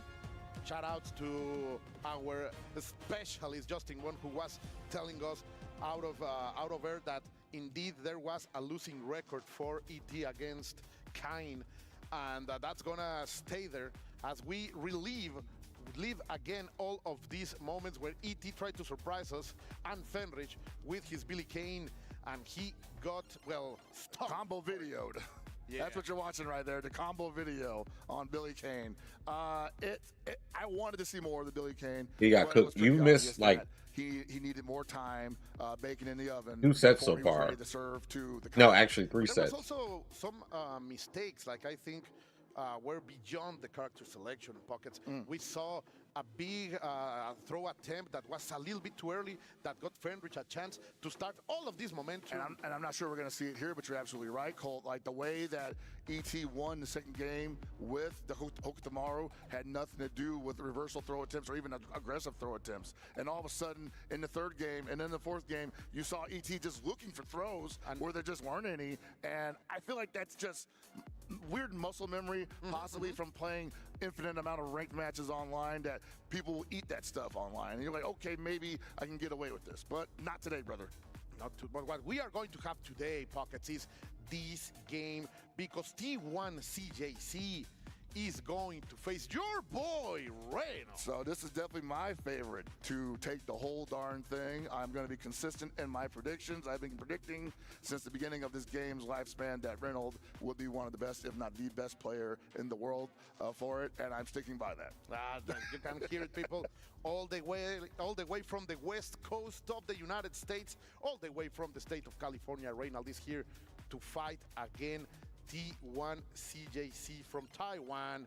Look at this. People are having a great time here at the City of the Wolves scenario, Pockets. Yeah, no, I gotta say hats off rather, to the organizers and definitely the staff. Shout outs to everybody making this event work. It has been an incredible week so far, just setting up, and we're just getting started, honestly. Go Reno. I just can't imagine how much more hype, how much more heated it's gonna get in here past the first round. Especially when people start fighting for their livelihoods. It's such a ruthless competition, Pockets. We are watching champions fall into lower bracket today, as you say. The winners it had to happen. It had to happen, yeah, of course. But they went immediately, and this is moving so fast. Of course, now we will see CJC again right now. CJC won the only, if I am not wrong, the only Hotaru remaining in this among these players.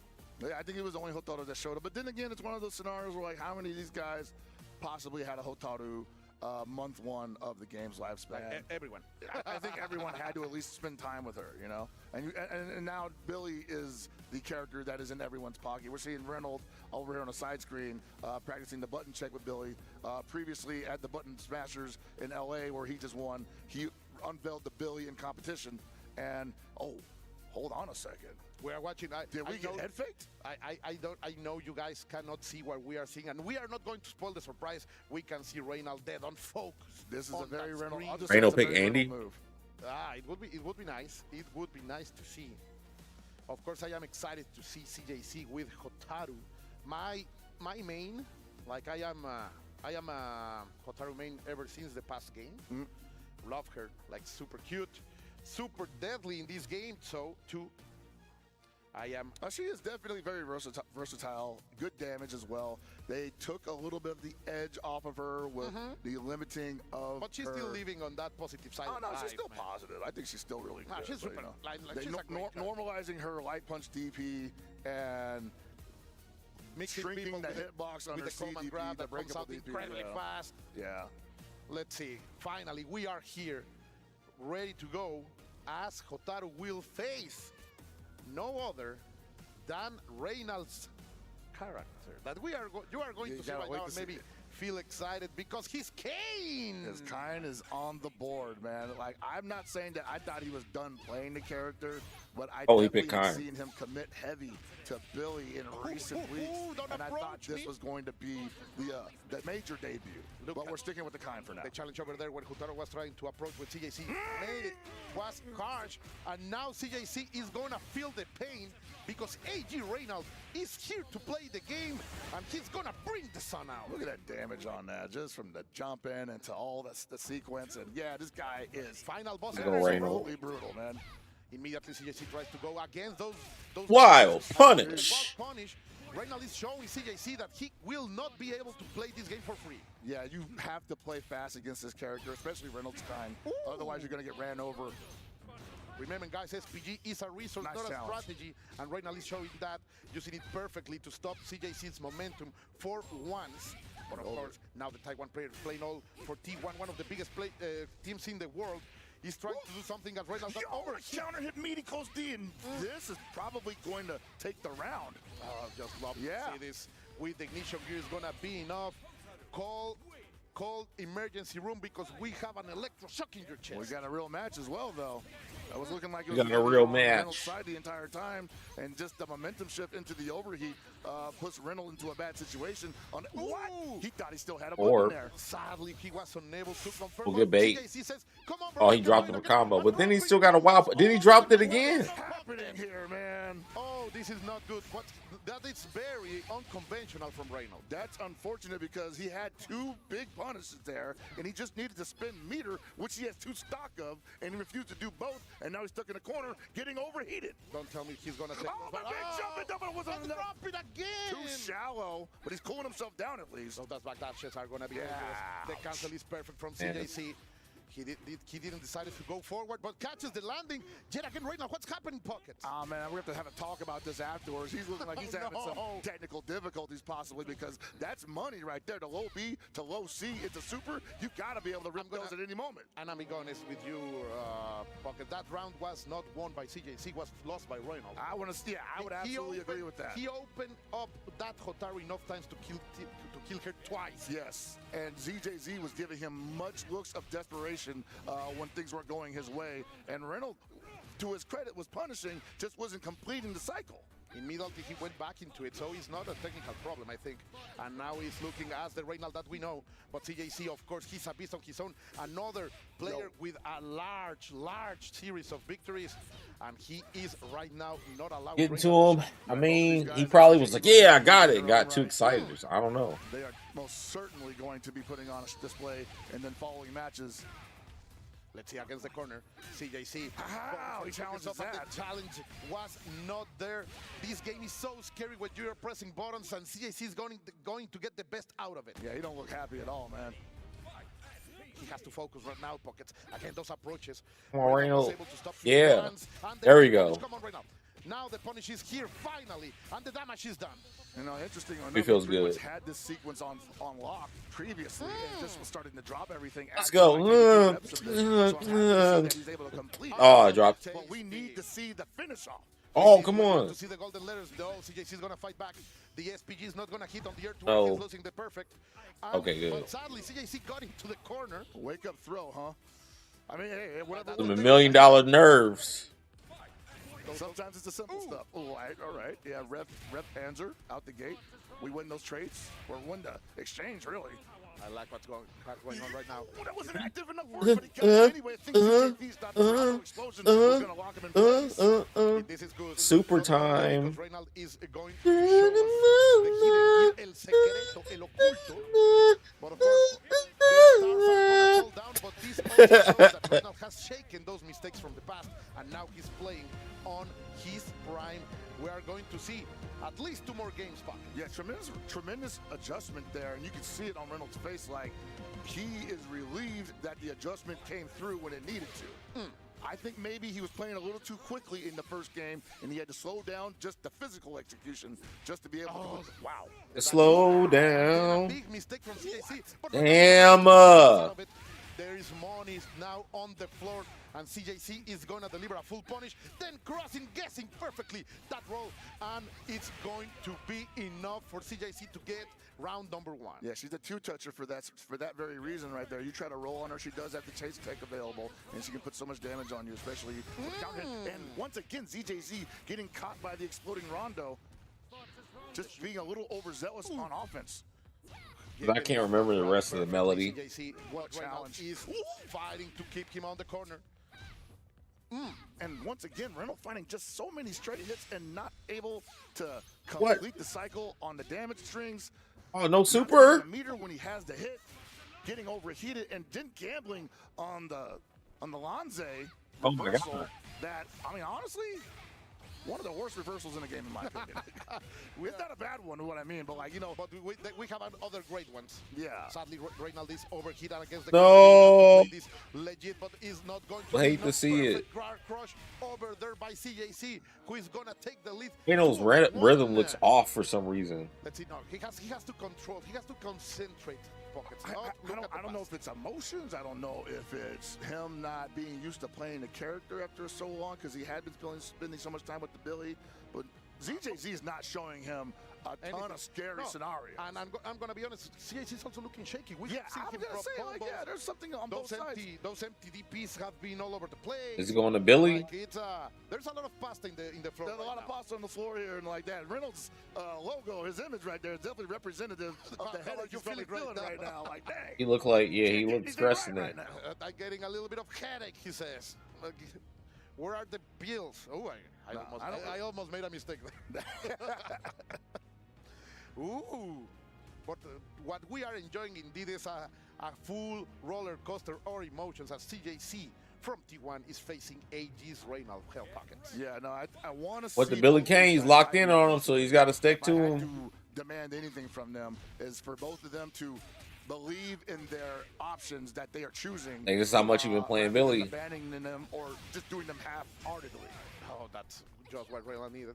Ooh. Not only the character change, but the damage that he's placing on with the grab. He's still working on a perfect bot. He's gonna get check back that crouch C. And now CJC is not going to get the damage, but also the corner. As Reynald tried to get out, he's going to stay there, grounded in his corner. All right, once again, you see Billy not with a lot of defensive options. No, and now the counter hit was delicious. Still invincible move. Didn't want to finish off. I don't think he could have finished off the Billy there, but still let him roll out of the corner. That's not the best scenario. Yeah. Ow. Oh, delicious challenge. This is some Oh, tasty no. Garo that we're watching some tasty Fatal Fury, but CJC is going to march over to the match point right here. And this is once again like Billy. This is Reynolds' last chance. And if he wins, he's stuck with the This Billy. blows up my fantasy Are we gonna see the only level 1? draft top 8 He thing. didn't want it to go with the hidden gear. Want to stay with the resources. Reynolds has, of course, a full bar of border, and he's gonna spend one with the ignition gear. Come on, Reynolds. To get CJC out of that SPG. That was a great poke. And then you saw, like, it's really difficult to push him out of there because his extension on his attacks are so far that even if you push block, he's probably still going to tag you. The challenger again. Finally, Reynald is detecting those moments where CJC is trying to break their approach. Of course, the shorter range from Hotaru is a risk, and he is finally for the fist into the Soshin. Just say, hey man, you know, you showed it to me 5 times. I Light gotta find kick an is answer so to it strong. eventually. And with Billy, So that answer much has been range. found. CJC still on match point. What a read over there, come. What a We're gonna have read. Parade. No, He's holding no. on to that though. He spent a lot of Run rep through here on the that. grab. Didn't do a lot of damage. That's revving up right now, 66%. Oh, that close seat Reynald. caught him backwards or jumping back. Is he going for the ignition here? Not yet, not again. No, with the hard knockdown in the corner. One more touch is going to do it for the Hotaru. ZJZ smelling blood in the water. The cross under LB. The confidence that you have to do that in the brink of elimination. That's right. Or And at least to the loser side of the and bracket. he's revving up on top of that. He's finally back in threat level green. He can't afford to block too much more. And that's going to do it. The ZJZ Mexican is going to reset. move on. No, I can't believe it. It looked like he had a mistake, but picked that right up. CJC is going to move forward. Reynald is still alive. He will be able to survive later today. But what a performance here from T1's own CJC. Yeah, man, ZJZ moving on to the winner side, and Reynolds going to be down on the loser side. Done for the day. Definitely going to have some time to think about what went wrong there, and obviously come back tomorrow stronger, hopefully. But ZJZ, man, just managing to hold it together long enough to snatch a victory there. But like, I got to be honest, man, that was shaky. Both of them, Yeah. yes. CJC is in some way, I'm going to say it, and this is not to pamper you, my dear Pockets. Yeah, hopefully he locks a little in. bit lucky. And he could have won this, but he just kept dropping stuff. He was also dropping a lot, not like we have seen from previous players that were solid as rock. I'll say Reynolds was dropping, but ZJZ was swinging into bad scenarios. Yes. And I'm not sure if he just wasn't used to seeing them or if he thought he had a window there just like by the miracle of miracles. But there was a lot of opportunities for Reynolds to put this guy away multiple times with the kind, and it just never gelled. And we'll always have that question, if Billy had come out, would he be able to get used to the matchup a little bit better? Reynolds had those fantastic spots where he was trying to move forward, but unable, was a little bit too short from one CJC that I don't know if he will be able to keep going on with against other players with this level. Yeah, I don't know. It's definitely. I mean, we're not out there, right? Yeah, we're over yeah, here we suck, but- talking about this, and I don't know what it's like playing on the setup. Or but a scenario like that. Yeah, they both seem kind of exasperated, is all I'm saying. Yeah, the mental preparation And, works. we are only mentioning because we are not used to see them like that. No. Oh shit, Goichi versus Nemo. This I'm used this to is taking a break going to every be couple of interesting matches right now, because so we let's don't see even know who what Slump Goichi's had going to to say to us, use. and He we'll be said right he was back going to use with Kind more like a Fairy month City or so Wolves ago action. after they released that update that lowered the frame rate or made it to where it was smoother by taking off VSync. He said Marco's easier to block now, but we'll see if he's going to actually pick Kind. Marco.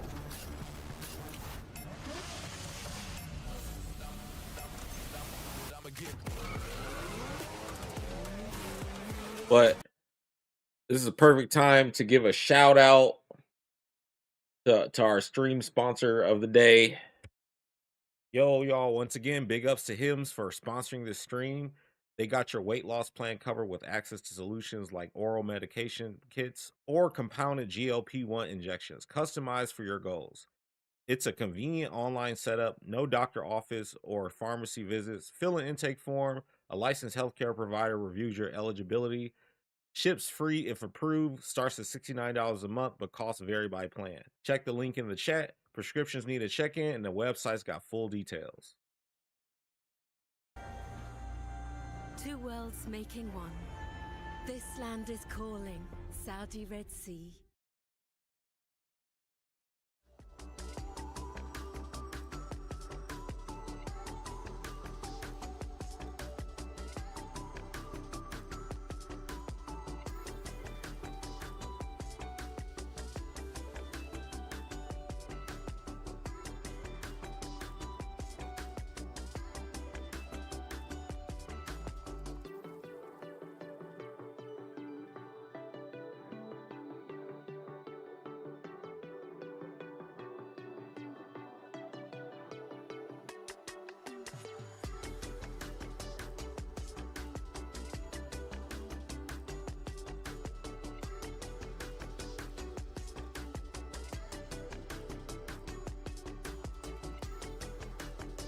I love watching this game. People like, oh, I'm watching the same matchup. Oh, like for real, legit. I enjoy watching this game. High level. Mirror matches, all that. Because it's a very simple game to track at high level. Like you're like, oh, they didn't guard cancel me, or they could have, or there's a feint. Like you just know how the game works once you get there. So I can appreciate the mind games stuff.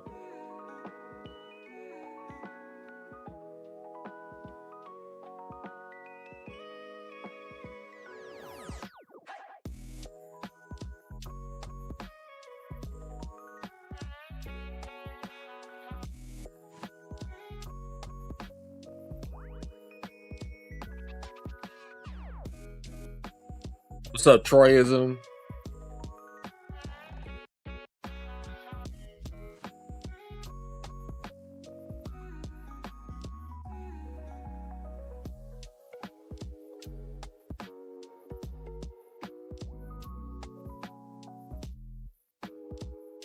"20 seconds, basically. Yes, I get to watch Goichi.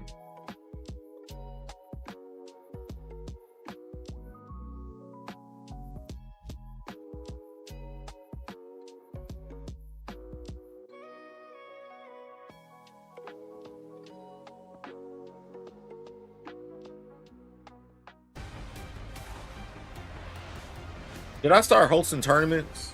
What do y'all think, chat?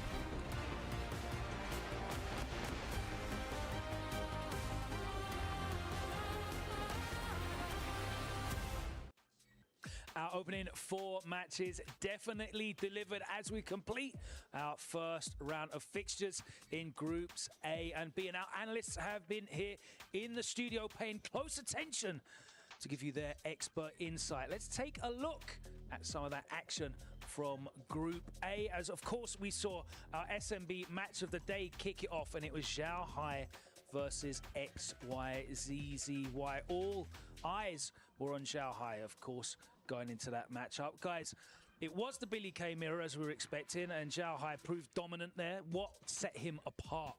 His offense. Well, we were talking earlier about his offense versus Zizzy's defense, and Zhao Hai's offense has dominated Zizzy's defense. Yeah, so Zhao Hai, he repeatedly put XYZZY into these guessing situations, the plus one, plus two situations over and over and over again. Outguessed him every time, outmaneuvered him basically, and he manages the meter a lot better as well as a result. That was pivotal, the meter management. Billy Kane was close to overheat so many times that really made ZZY focused on that, and Zhao Hai just took the initiative, went right in, got the strike throws. Of course, let's take a look at how the bracket looks after that. We had our second match as well, which saw Chris G put in a tremendous performance. Guys, we knew Chris G could do it, but did you think it would be as emphatic a statement as that? I think for sure we were a little surprised at the vitriol that Chris. Ooh, Chris versus Zhao Hai this early. A little pressed about the gauntlet of Billy's, but obviously if Chris G beat Zhao Hai, and find what he needed, the X factor, he's winning the tournament. He was able to catch a lot of stray hits that Billy was whipping, and he was able to convert good damage off them. He made sure that he controlled the pace of the match rather than letting Billy dominate him. And in this case, Billy wasn't playing any kind of keep weight. Billy was trying to go after him, and Chris G noticed that, and he took advantage. I don't want to say optimally, but he took great advantage. Chris, I think the way he approached the matchup, like, he really wanted to be the one on offense. He didn't want to have to play neutral and give kind of that's where the neutral is where he kind of struggles a bit, right? But anyways, yeah, he took the fight to him. On your screen right now, you can see, of course, highlights from that first fixture as Zhao Hai, representing KSG, sent Team Falcons to their first loss of the day. And I have to shout out the Falcons fans in the arena. They were definitely present and making some noise, but unfortunately didn't get the result there. Let's talk about this Chris G match. If there's any specific interactions here that you guys see that you want to call out. Yeah, just to piggyback off what Aru was saying, where Aru and Gibby actually, where Chris G wanted to stay focused, right? He wanted to stay on control. Right there, you see him getting overheated, not even pressed though. Guard was broken, but Chris was able to find a way in. I mean, you have to do that to Billy. You can't let Billy get in. Lucky break on the super, we take those though. Yeah, his honestly, his reversals were they literally all hit every single time. Koji did not bait anything. Meanwhile, the first time he tries to reversal his own, Chris was waiting for it. He baits it out and punishes accordingly and wins off it.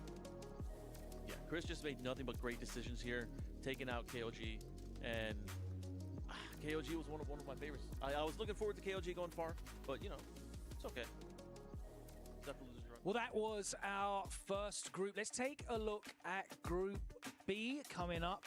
We enjoyed matches there. Of course, again, Falcons were in action. They have a player active in every single group saying how dominant and strong their team is. But let's take a look at this updated bracket of Group B, and you can see the results there. It was Fenrich who secured that first victory, 3-1 over ET representing Falcons, and CJZ representing T1 managed to overcome Reno. Let's talk about that Fenrich match first. Of course, ET, a storied player, a very decorated player in the history of SNK titles, but Fenrich started out very strong in the life of Fatal Fury City of the Wolves, and he is really showing that he deserves to be here right now, isn't he? Yeah, he basically the last tournament I hosted. So this is who I am, right? I might have been away for a while, but I still got all the chops to take it. Some of them have actually went well. So every single I haven't had one that has gone bad.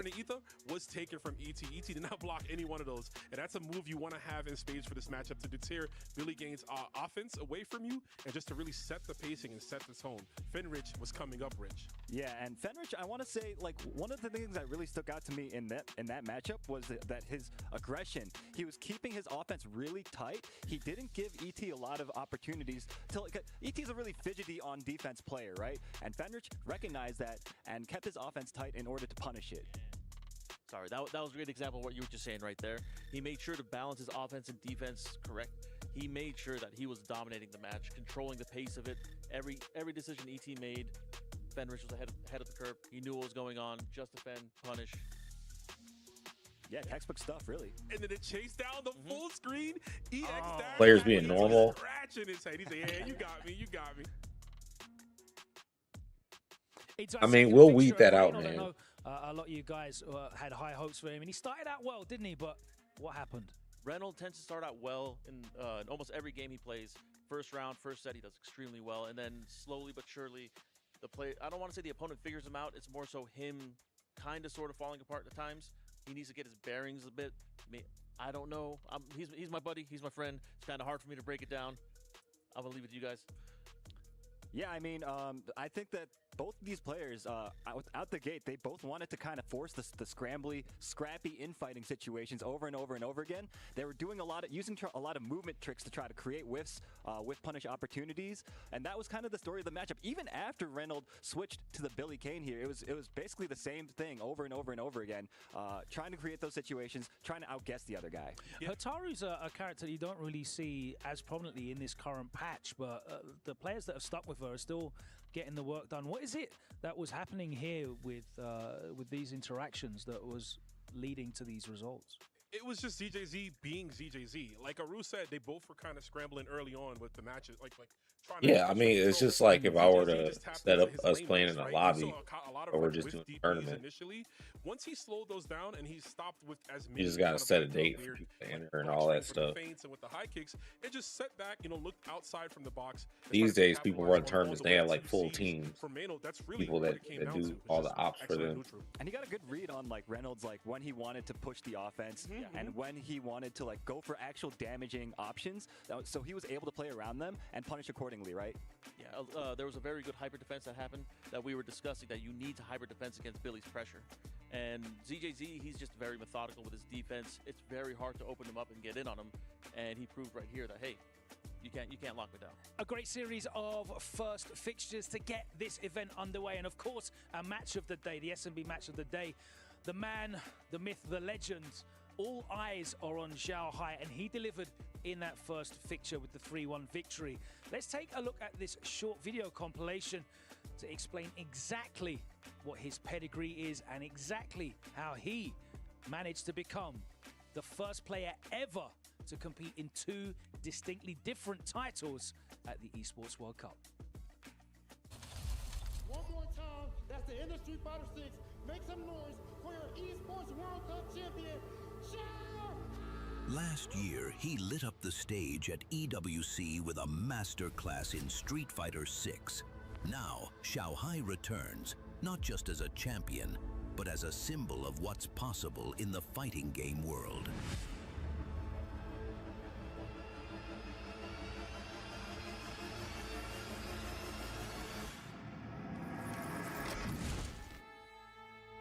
Winning EWC was unforgettable. The way I play, it felt like everything came together. Sharing that with my wife, her support is everything to me. That moment gave me more than just a title. There's pressure, of course. People watch me now, they study, but I don't let that slow me down. I train harder, stay sharper. It's about evolving. Fatal Fury speaks to me. The mechanics, the freedom, it rewards smart play. I've played many games, Street Fighter, King of Fighters, but right now, this is where I belong. Xiaohai's success isn't isolated. It's a reflection of Fatal Fury's growing dominance in the ecosystem. From local scenes to the global stage, this game is where legends are being made. I respect all my opponents, but there are some I'm excited to meet again. Rivalries push me further, and when I look ahead, I don't just think about winning. I think about legacy. If I could speak to the the IRS might count as gambling. I'd say, stay calm, play your game, and trust the Be work whack. you put in. From King of Fighters to Street Fighter to Fatal It can't be Fury, gambling though, because there's no Xiaohai's entry journey fee. Isn't just about titles. It's about Online pushing stuff. boundaries. And this time, all eyes are on what comes next. Well, what comes next for Xiaohai is a upper bracket winners final after getting the job done in Group A. We're going to be moving on into Group C and D, and my analysts here have got their opinions on the fixtures coming up. Let's take a look at Group C and our opening match. We pointed it out earlier on. This could be a fixture that could be happening in multiple titles, but we are lucky to have it here in Fatal Fury City of the Wolves. Goichi and Nemo. This is the match that I'm most excited for. Both players, legends in other games. Goichi, I mean, Goichi how do you and deal Nemo. with his offense once he knocks you down, and I already know Dark Angels. I mean, I'm very excited to see, right? Goichi, always a player that we love to watch, right? Always exciting. But you could say the same about Nemo, right? Nemo, super stark, different style, doesn't play like anybody else, right? Super unique to him. Goichi, I think the main thing to talk about is, of course, his defense. In other games as well, you saw like incredible defense. So hard to crack him open, and it's the same story here as well. You got so many different defensive mechanics that you can utilize to get to reverse the situation, and now we're going to see a lot of that from Goichi. And then with the following match, we've got Kindebu versus Dark Angel. We got our first and only Terry in the bracket. And I know, Rome, you are the biggest Dark Angel supporter here. I am a Dark Angel fan. I mean, we've got to see him in his own region do well, but now he's coming back here to the EWC for the first time. Moving on into Group D, and let's take a look at this bracket with the upcoming fixtures. And our opening round gives us Punko versus Moog and RB versus the Geo. Punko representing Weibo. Let's talk about this fixture.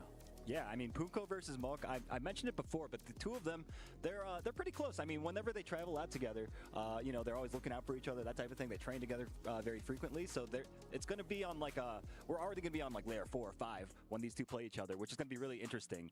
So I'm really looking forward to seeing that. Yeah, and we got RB, baby. That's the match I want to see. RB versus the Geo. Gato versus Hulk tomorrow. RB getting all the way here on his own merits, and Geo taking a step out of Peru to do the best that he can. So that's going to be a hype match coming up. I cannot wait. That's the one I'm looking forward to as well. This will be our first time seeing Gato on stage. Yeah. That's going to be good. Let's take a look then at our first match coming up next, and it is going to be a doozy. Some of you at home will have seen these two competing across multiple titles, but we have them here for Fatal Fury City of the Wolves. Coming up next, it's Goichi versus Nemo, and that happens after this. Skill is how these events are determined, not by chance. So it wouldn't be gambling. That's the same argument people trying to talk 1,000. Fine.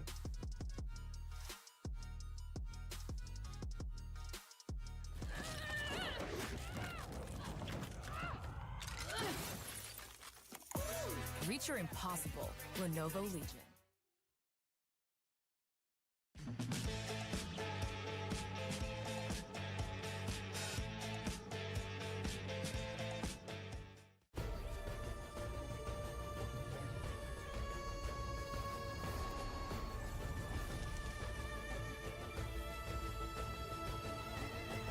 This land is calling.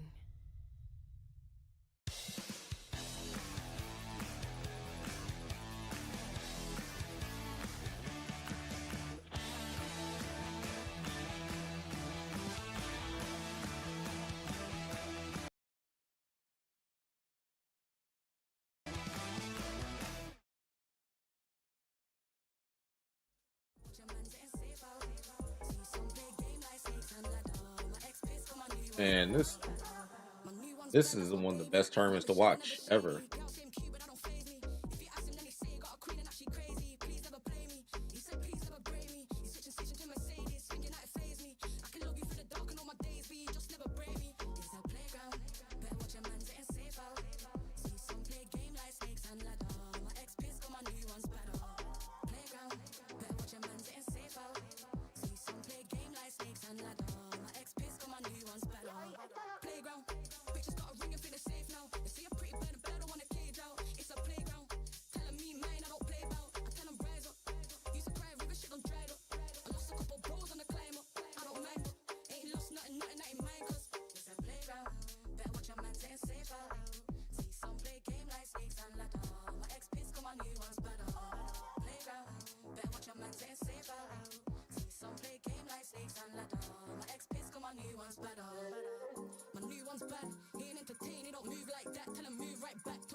Their intermissions are cool. We're live at the Amazon Arena, continuing on with our matches. I'm Milosh, one of your hosts here, of course, by my side, the one and only Rob Hollywood TV. I'm gonna get better and better at it as we go. I ain't gonna lie, I like that right there. You put some respect on it right there. The Hollywood. I like that, Milosh. You know what I like even more, though? I'm not gonna lie to you. The level of play that we have seen up to this point. I mean, oh my goodness. Immediately, we get Xiao Ha versus XYZZY. Not only did he go ahead, stand up against the pressure, and get that W in the Billy Mirror, at the end in the interview, he said he can't even play against anyone. He knows it's everybody against him. He don't even got no training partners out here. And in the end of the day, he's still getting it done, even through all of that pressure. Will he be able to repeat? We will see. And then also, we had Chris G, 3-0 versus Koji KOD. I'm trying to figure out how to everything is living up set the gifted subs. Like ET losing that left a lot of sad Falcons fans in here, but Fenrish did incredibly in his matchup, and Reynolds unfortunately trembling a bit in his opening games. Hey, if anything, said JC is having a lot of fun with that win. But we got players behind us, two legends in Japan, Nemo and Goichi. Nemo and Goichi, two of the Japanese fighting game gods, even in non-endemic series. Of course, they've come over here and they are looking absolutely phenomenal. It is about to be a clash of the titans. It is time to get into it. Nemo versus Goichi. You heard Milosh and Hollywood, Rob TV people. Yes, this is a match of legends, the Clash of Giants, all the way from this land of the rising sun. All right, I am excited to see both Nemo and Goichi dish it out. Dude, I'm just always enamored by how cool it is to get matchups like this. Oh, yeah. In a game that neither one of these guys have like a big history in it. Exactly. But like I keep saying, like not a lot of people that play this game competitively have a big history in Fatal Fury. We are writing the history in real time as we speak. And these guys could very well be at the pinnacle of it. We already know Shanghai is up there, but who's going to join them? That's completely right, my dear Hell Pockets. These two are known for so much. And now in this game, which is based on the fundamentals. All right, who is Goichi about to use? Is he using Kine? Or is he going to use Marco again? From the Street Fighter scene the most, the other coming from the anime play scene the most. Oh yeah, most certainly. I am so ready to be part of this here with you. My brother in arms, my partner in the shouting. Oh yeah, no, I feel like there's plenty of that in our future this week. We know Nemo's using Kane. I mean, Billy Kane.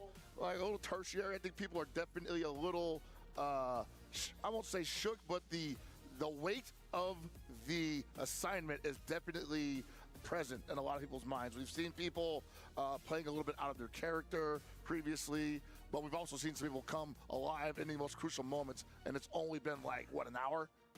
Yes, only been like an hour. Only an hour, maybe an hour and 10, and the emotions have not stopped.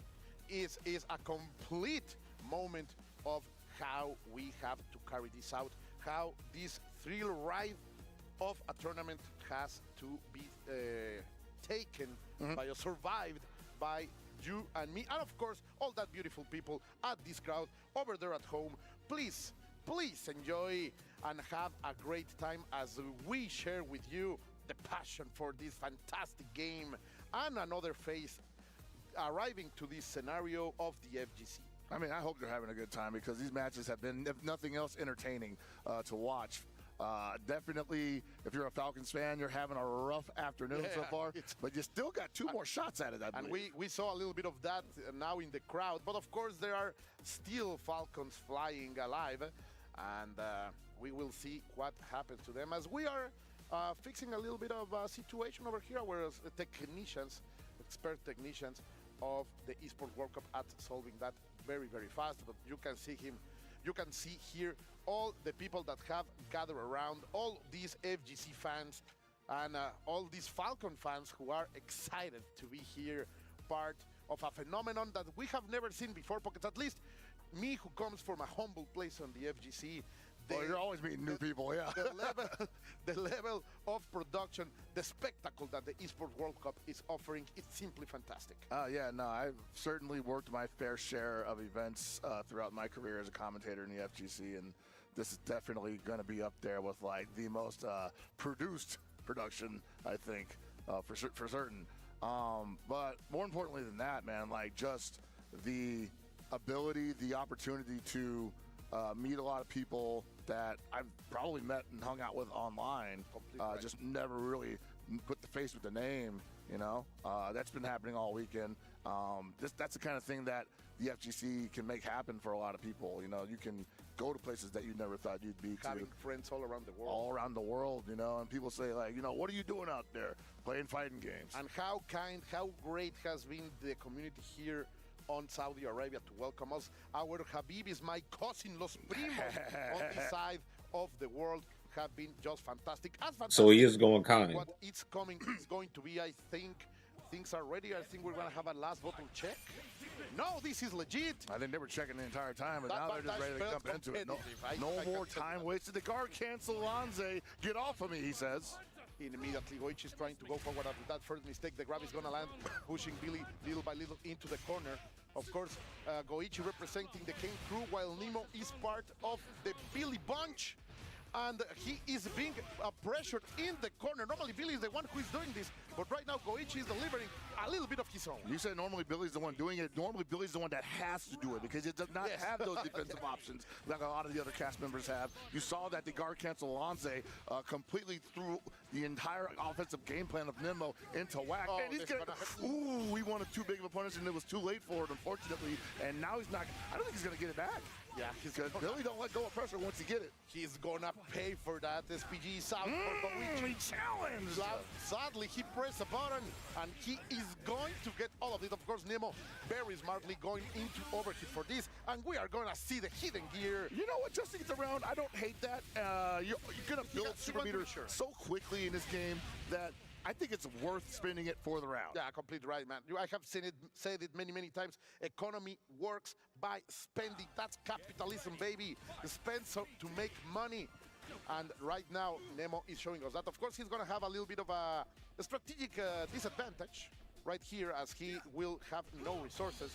But still, as you say, it's about who gets the first opening pockets. Yeah, and I think right now Goichi thought he had the first opening when the booger ball almost got hyper defended by Nemo, but it exploded on him anyway. But still hasn't been able to hold on to the offensive pressure there, and Nemo circumventing a lot of what is normally Kind's bigger hitboxes. You can't circumvent that, though. That high dodge attack, if you're jumping in, you got to just defend it. Completely right. I mean, it's disappointing to watch him not use Marco. I was hoping to see some Marco. A last mistake was a little bit too hard. Yes, that's gonna be punished. Nemo, after 2 mistakes from Goichi, is gonna take one. Look at that. That was unnecessary roughness, my friend. Hey, man, you know that pogo was on the dead body. Where is that? Where is that? The yellow? Hey, yellow he just had to make sure, you know. You never know, man. He might pop up on you. Let's see, because Goichi is going forward. Usually when I see Nemo using the character, I know he's like the best. The character. Only the first one. And I'm gonna say I liked how Goichi was playing that, because he's doing the was most just optimal stuff. The offensive strings from Billy, and he had shown the aptitude for the guard cancel to destroy that offensive pressure. But you've got to be sharp and on point of that every time. Billy forces that. Completely right. Now with the operation session on the side. Oh, we're going for the guard break. He got a little too green. And Nemo, I don't know if he recognized that was a short hop, but he was like, whatever, we're going for the reversal super either way. Yeah, like it was the right reaction. And now, after that swing and the jump in, like living on a prayer right there, that jump in the last possible moments, he pressed the button. Goichi is not feeling himself, pockets. We see a little bit of a shake for him. Let's see if he can maintain a gameplay that satisfies himself. Yeah, Nemo finding a pretty pivotal hit at the end there, but possibly not looking at his own rev gauge there and spending a lot more than he had available for the damage string. Lost it all entirely. Immediately going for the flash kick, saying, no, you are not going to pressure me. I need to get the turn. I've been challenging that string repeatedly. That's not gap. There's not a big enough gap for that, I don't think. Is not going to be what Goichi looked for, or waking up with buttons, my friend. That's dangerous in this game. And again, looking for the punish there, just not close enough for the close D and too slow for the far D. Goichi is playing a little bit more than needed for that refined kind of punishment that he wants to bring. But when he finds it, he can cook like these pockets. Oh man, 2 bars available too. Yeah, I like it. Spin both. Get him out of there. Take the game. Optimal stuff, dropping the stars. That's what you want to see from Goichi, no other. And the crowd, of course, with the heavy analysis. Yeah, look at these guys right now. They feel like there's like 1 million tons on their shoulders. Not a million of green. Of green. It weighs quite a bit, man. Indeed. And one bad decision could take it all away. You are completely right. As you are pushed against the corner, Goichi is trying to get out of there. Normally known for his defense, but here doing a fantastic job jumping up that grab. Sadly, not able to get a lot more out of it. Yeah, you see right now, like Goichi's trying to make it really difficult for Nemo to find a solid hit to get anything started, and finds the counter hit. Lanze put him into the corner. Backdash caught him on the ascent of the jump, so he couldn't JD that. Very, very smart over there, Nemo. Getting into the truck from but in the far-reaching hit, he is able to get all of this damage. A little bit of advantage and maintaining the pressure. Because as you have said, Pockets, Billy has troubles in this situation. He does, man. He's not going to be good on defense. He doesn't have I can't believe finds the hit at the most crucial moment. Nemo's got to be looking up at the sky saying, thanks for that one, buddy. Trust for treasure. Dude, my brother was looking for something and found a life over there. Then we go for the Dutch strike, and we are going to deliver a lot of damage. Nemo is playing sick right now. Yeah, that was a high dodge attack that was challenging a mid. That's going to win every time. But Goichi non-plus said, hey, man, you didn't finish off. You didn't take the momentum back. I'll eat the super here. Wake up super. I like it. But he's still going to wake up with the Lanze. Like these guys are cero miedo, my friend. No respect at all. Trying to go for the overheat. Goichi is going to have to pay in blood, but he went for a challenge, going for the pogo, and gets punished for it. Oh, I like the odds of Goichi right now. Pockets, yes, enough to kill. I think that was supposed to be an attempted frame kill that just might have been ill-timed and gave Goichi the window to just start matching the close A. This game requires so much precision, Pockets. Almost like if you are a surgeon. Oh, but look at the pressure. You got to be good decision making. You have to be on point with execution, and you got to be a little lucky sometimes. Look at this. We are going all the way to the west side of this corner because Goichi is trying to get Nemo over. He gives a little bit of space. Nemo is going to try to find, of course, because we are going to head Goichi in overheat. Now is the time to play. Now is the time to abuse. Now is the time to play legit. Yeah, most certainly. And Nemo putting himself in overheat, looking for the guard break. Didn't find it. But still with the life lead available, he has to play this to his advantage. He cannot. That is huge for Nemo. He found another delicious dish, and he's eating well right now. Still with momentum and overheat. Wow, all the way over there. He lands the stab. No. What a madman. Oh, and that's going to give him a chance. But with the chip damage, is going to be enough. Nemo plays Goichi in a checkmate situation. Low-key want to start learning with Billy Kane. These guys are prodigies. That is definitely one of those, like, I think I could do it before Evo. I'm going to show you that I'll do this at this distance because I know what you want, and I know there's a hurt box on the other side of it.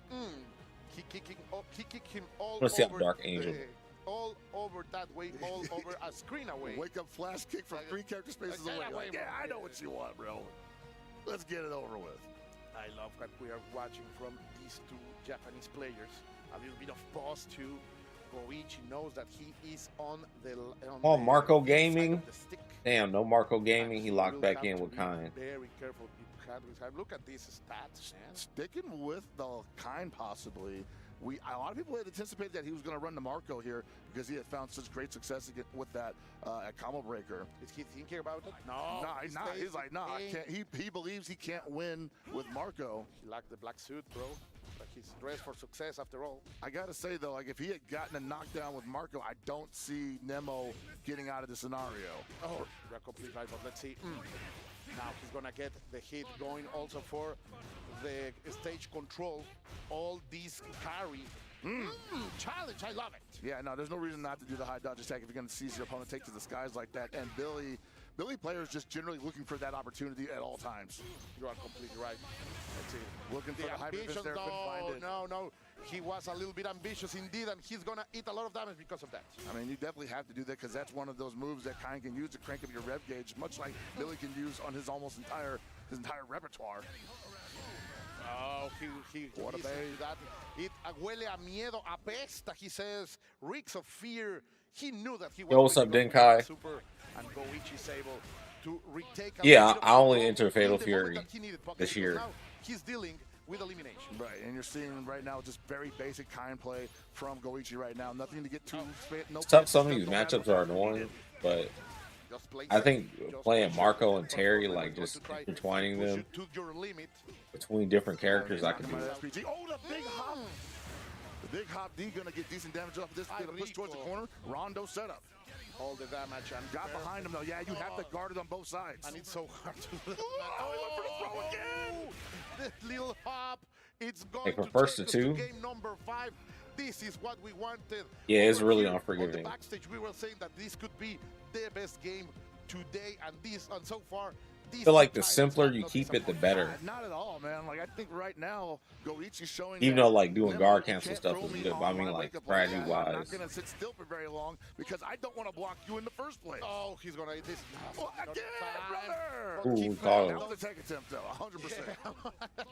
I believe you, bro. Yeah. He felt that. He said, "You are not talking this sooty silk." Got guard cancel. Lanze saying, "Hey, you press the button here. I'm ready for it." And Get overheated. He's trying to go for it. Get the damage. It's on now. Goichi on match point. What a legend. Yeah, the steamroll is real right now. Goichi smelling blood in the water, and Nemo just not coming up with any answers here. Oh, the flames just to control. I love high damaging fighting games. Amazing big screen saying perfect, bro. That has to get you salty. Yeah, well, there's just not much that Billy can do in that pressure. Got a lot of system mechanics. It's all about the correct call out. People can but play that's what it is, around. a call out, you know? For sure.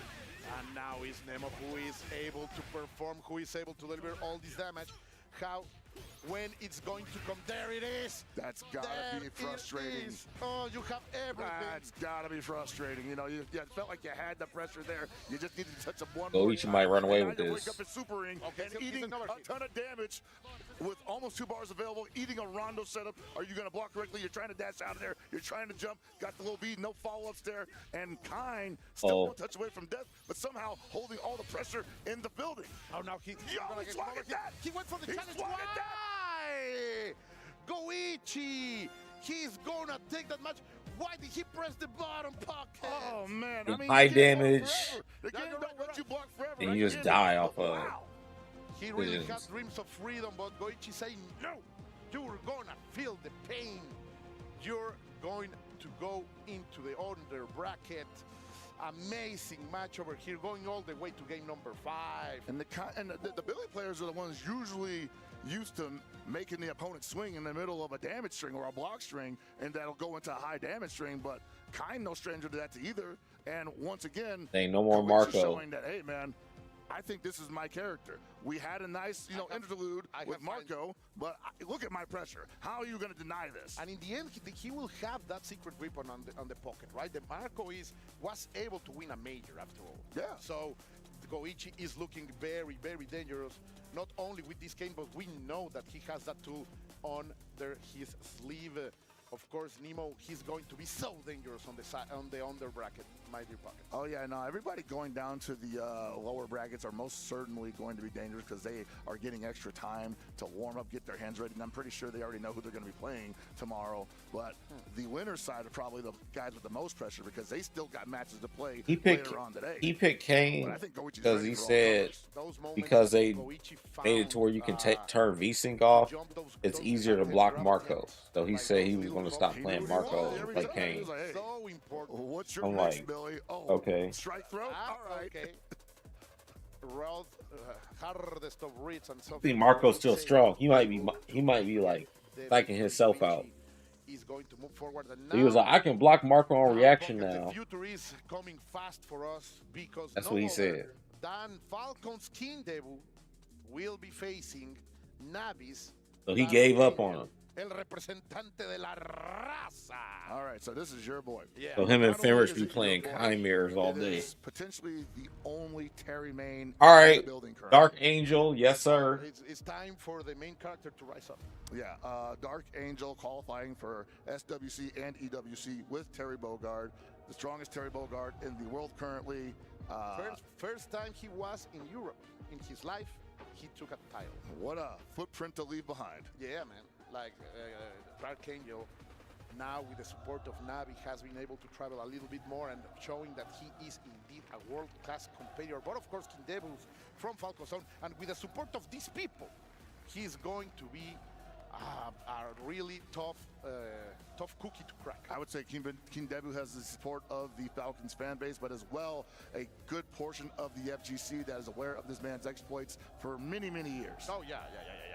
He has been another player that we. I mean, let's see how he does, because I mean, so for sure, winning with Terry is not easy. Look at all of those flags, man. Where are you keeping them? How do you get that into the venue, dude? They hand it to you at the door. Like, hey, man, you a Falcons fan? Grab it, bro. Let's go. He dyed his hair green. Jersey, right? That's what you do at sports games, man. Like, you just meet people with a like-minded, interests. You say, hey, man, do you have, like, the red paint? I'm trying to do, like, a letter, like, for my homies, trying to do, like, the spell it out, the team logo or something, right? That's crazy. I love that. That's crazy, man. Yeah, like, take that to your home and use it to cover it. Mm-hmm. Now we are seeing them together, the only Mexican in this bracket. Many attempts were made Even the Geo went to Mexico and took another spot for Hey, us. man, you got to get it where you can get it. Yeah, Dark Angel did it to Leven, but the Geo did it to us, man. What the hell? That's the nature of the game. You go where the qualifier spots are. You go where the money is. Now we will be ready. The legendary Wolf fighting the elegant billionaire. And King Dabu having a tremendous history of good performance, as well as strong results. And this game, getting him, I won't say he was in hibernation. He was playing other fighting games competitively, but not as hard. Exactly. It felt like he lacked that edge for hard competition. He was definitely having, it's weird to say this, but he was definitely having a good time, basically, right? Yeah. But right now, he's working. I feel you, yeah, and he's here in the capital of the Kingdom of Saudi Arabia. No other. King Dabu has flight far away, of course, Dark Angel too. And we will see Dark Angel, who has become also a titan in KOF, now fully dedicated to Fatal Fury, City of the Wolves. Yes. I am starting to feel nervous, Pockets. Hold me close. Here we go, man. Terry Bogard versus Kime. Let's see it, man. King Dabu versus Dark Angel. Who's gonna get it, people? Immediately, they went for, but look at that. Oh, baby. People were saying that there is a game plan in the mind of Dark Angel, and he is not falling against that prediction. You got to understand also, man, like not a lot of people play against Dark Angel in any scenario, especially a Terry Bogard like this. You know, there's definitely a couple things that can fall by the wayside here if you're not used to seeing it. Whoa, that was way too early for the throw. Another one of those. Like, this is the second time we see it today. Not both of them for Dark Angel. Now against the corner, the read is fantastic over there by King Dabu. Trying to get something, and another button of panic over there, and the Falcon fans go nuts. A little bit of patience goes a long way for King Dabu there. Also want to point out, I think this is the first player, that Dark Angel rather, first player putting SPG in the center of the bar, meaning he wants a much more balanced experience with his SPG. What a reaction over there by Dark Angel, who's going to finish that with a power gas and ignition gear. Then the prediction comes from the Mexican player, and he is going for it. Look at the damage that we can do with humbled resources. Oh, man, just all those empty feints into throw. Nothing behind it there, unfortunately, but he keeps him out here. One more touch, and there it is. The reversal, or rather, just the raw DP. I like that Dark Angel so far looks very cold, stoic. That's what you need in a scenario like this. He has to defend over there. It's the optimal thing to do. Yet again, both, another two. And the approaches for Dark Angel, I'm getting a little bit nervous that those jumps can be opportunities for King Dabu, but so far the Mexican player has landed well until this moment. Yeah, no, they were definitely swinging pretty cautiously there because I think they got a little wild in the previous two rounds, and they just could not afford to make any mistakes. He called it out the next time he tried that. Yo, the back dash wild That's gonna be enough for sure. Yes, King Dabu is gonna get that game number one, and the Falcon fans are feeling it. They are really supporting the man who has his colors, their colors on his hair. Yeah, man, you look at King Dabu, man, he's like, man, that was like cardio right there. I'm doing a full body workout. And me too. Playing against, well, that's what it's like playing against Dark Angel, man. Yeah. Playing against guys like Dark Angel is a full body workout because your muscles are tensing and your brain is working overdrive. Dark Angel falling a little bit for fear. Sadly, he's gonna lose that round as the pressure of King Dabu seems to be cracking the patience of the Mexican champion. To say nothing of the pressure of the $35,000 that's technically on the balance, hanging in the balance currently. Look at that. The perfect punish over there by King Dabu. Don't touch me now. All right, Dark Angel kind of on a back foot here. I'm not saying King Dabu has figured it out, but he's not allowing him to run the game plan any longer. Indeed. He tried to go right. The jump in for King Dabu is gonna get punished. No SPG for King Dabu. Dark Angel going for the trick. Yeah, he's like, nah, no more. Yeah. I can't wake up options, bro. No, not fast enough, sadly, but no punish either. Oh, the ambition is gonna hurt. Yeah, beat the breath blow with the super there. Now he has a corner, and Dark Angel has to respect all of this. And respect he does, and gets his punish. Oh, that was so dangerous. King Dabu really let it rip. I think King Dabu thought, this guy's a nut. Let's crack him. He's gonna press a button, but no. Dark Angel showed that he is ready to survive even those baits. Let's go. An approach after that revolution. power wave, but Kindebu is not allowing Dark Angel to feel comfortable. Every move from the Mexican player has a response from Kindebu. Yeah, no, this game will definitely show you how to play the player real quickly, because you can try to play Fatal Fury City of the Wolves by the numbers, but at the end of the day, it's about what your opponent's showing you and how you can take advantage of it. And right now, I think Kindebu's realizing, hey, this guy's defense ain't the strongest, and if I play a little crazy as well, maybe he gets a little gun shy. Yeah, and the setups from Kane are hurting right now, Dark Angel. Of course, that roar from the crowd is pushing Kindebu forward. Dark Angel has to do something, Pockets. If not, he's going down into the lower bracket. Yeah, and you see, like, right now, Dark Angel just not willing to play as wild as he has had previously, because Kindebu showed him, like, yeah, we can both do that, but I'm a little tighter. I'm just a little bit tighter. Ay, no, perfecto. Dark Angel in his last leg right now. Damn. Last hope at this moment. Let's see if he can do something, try to go forward. Yeah, Dark Angel's got anything he's been working on in the previous few months. He needs to whip it out right now and just blast it. No, but that is not gonna be it. That was dangerous as hell. He's not finding anything. He jumps out of the kick. Oh, but the SPG is perfect over there by Kindebu, who has Dark Angel his last leg. Oh, he's struggling. Yet again, the pressure is on. Your He's man's gonna struggling. eat it. It is over. No, a little bit of mistake. Last hope. No. This is an ass You are whooping. getting out of here. Absolutely. Kindebu, the only Falcon who is gonna fly high, and he's going Look, man, to give if he can't beat people Kane a joy as Dark Angel will fall into the loser this level bracket. with Terry, We will have to survive tomorrow, Pockets. Yeah, right. Falcons players, Falcons fans, gotta Terry be just feeling ain't got good it, right now. man. Falcons finally on the board here. The COTW tournament here at EWC 2025. Dark Angel going down to the lower bracket where he will be fighting for his life tomorrow. Ouch, I would say. But instead of that, I would say what a match from Kindebu. Another one who showed a lot of momentum and very strong gameplay to dominate the Mexican player right here. well, I say that's what happens when This you is, don't play a top 3 looking rough character. right now, Pockets. I want to say, honestly, what carried Kindebu through this was a little bit of old school grit, you know? He definitely played this game smart, but also he was like, I've played people like you in the past. Yeah. I'm not afraid of the wild ones. I know you are going to pull that trigger, and he was always ready for that look. Those were big mistakes by Dark Angel, and in these kind of scenarios, Pocket, you cannot simply keep betting like that. Yeah, no, certainly one of those scenarios where if you keep flowcharting it, an opponent that is used to like adjusting on the fly like that will definitely, I won't say embarrass you, but he will definitely make you second guess your whole game plan. And you saw later on in this match how Terry Dark Angel wins was because like, hey, man, he puts you in situations where it's just player versus player, but he ain't got no cheese. I don't know what else to do. Might as well try swinging into the booger ball, eat this fat damage in the corner. I got nothing left. Yeah, it was harsh to expect, but I am listening that we have the chance of an interview. That means we will be soon going with our hosts over there at the stage to talk with these chats. We are going to the scenario right now. Yes, we are indeed, gentlemen. What a matchup that we just had here. And of course, Kindebu victorious on the stage. I'm here in Milosh having a little chat, of course, our wonderful translator here, just to ask the question. First of all, what does it feel like for you here as a Team Falcons member and representative with the local crowd cheering for you? Does it impact you as a player when you're competing? 素晴らしい試合でしたね。おめでとうございます。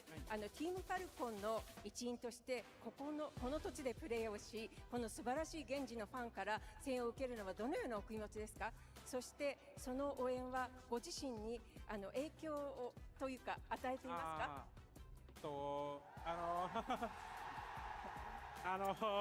まあこういう体験はちょっと僕も初めてなんですけど、ちょっとまあすごいホームで応援してもらって、ちょっとでも前の2人ちょっと負けちゃってたんで、自分のプレッシャーも結構すごかったんですけど、まあ勝ててよかったです。応援はすごく嬉しいです。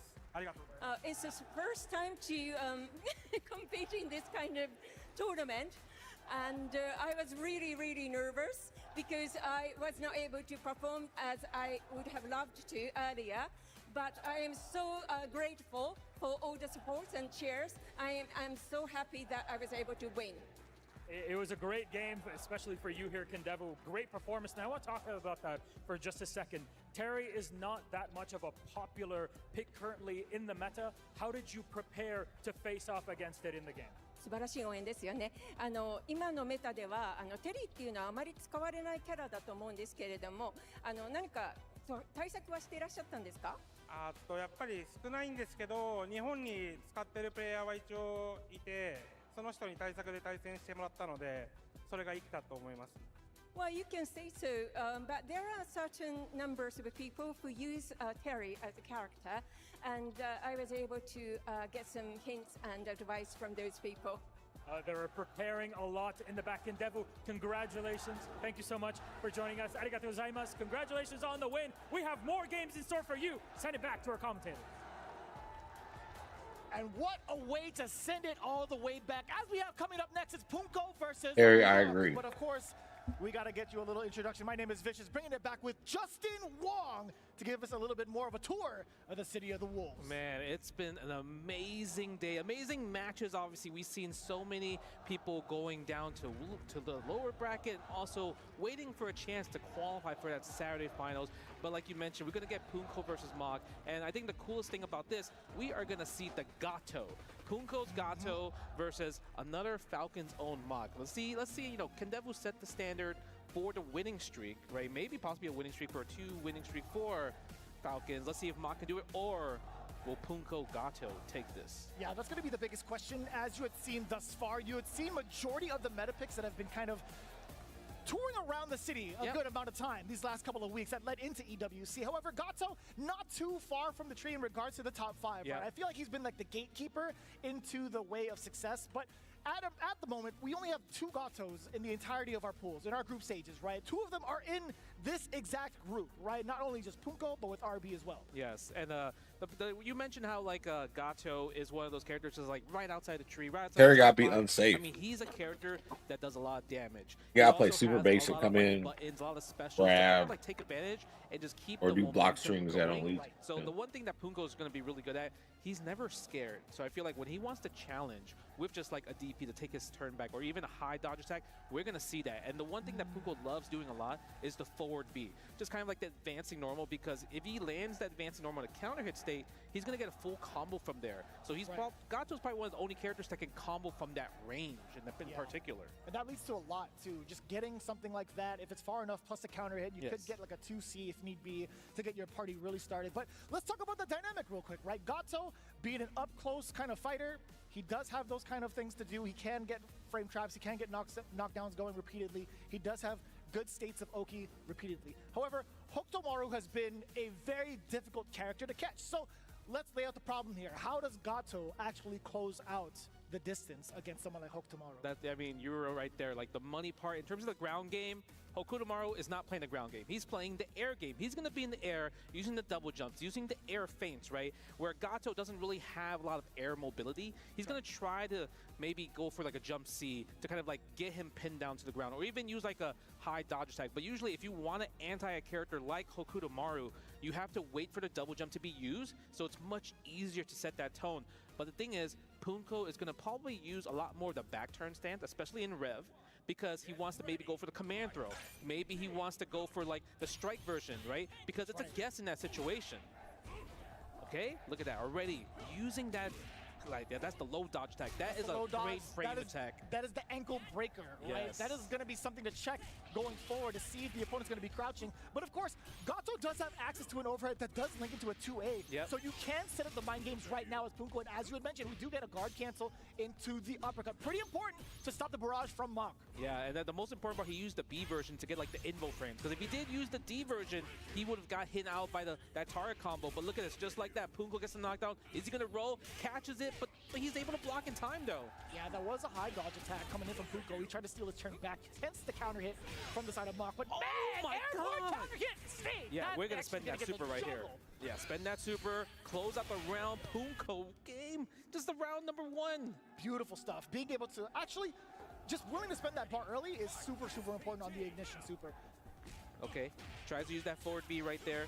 Nice. Get the hard knockdown into the corner carry. A nice guard cancel right there, but that's so expensive. Anytime you do JD guard cancel red blow, that's 35% spent on Mock's side. Oh, that was so tricky. Did you see that jump in?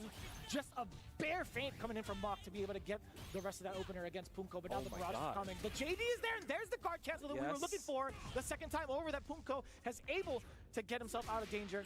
Goes for the back throw, and that's going to be another situation. Nice backdash into the 2C, gets a finish, no meter spent, and Mock's going to come in with both meter and possibly maybe use a hitting gear, right? Cash out, get a big damage. Punko also has all that too, and Gato is one of those characters that you want to spend all your resources to do like 70% damage. Right, the damage is going to be pretty clear-cut, and he also looks cool while doing it. But Mock actually in an excellent position to probably let it rip, but here comes I mean, you talking about let it rip. We talked about it. Punko's all about it. And there it is. Beautiful. The forward B wild punish.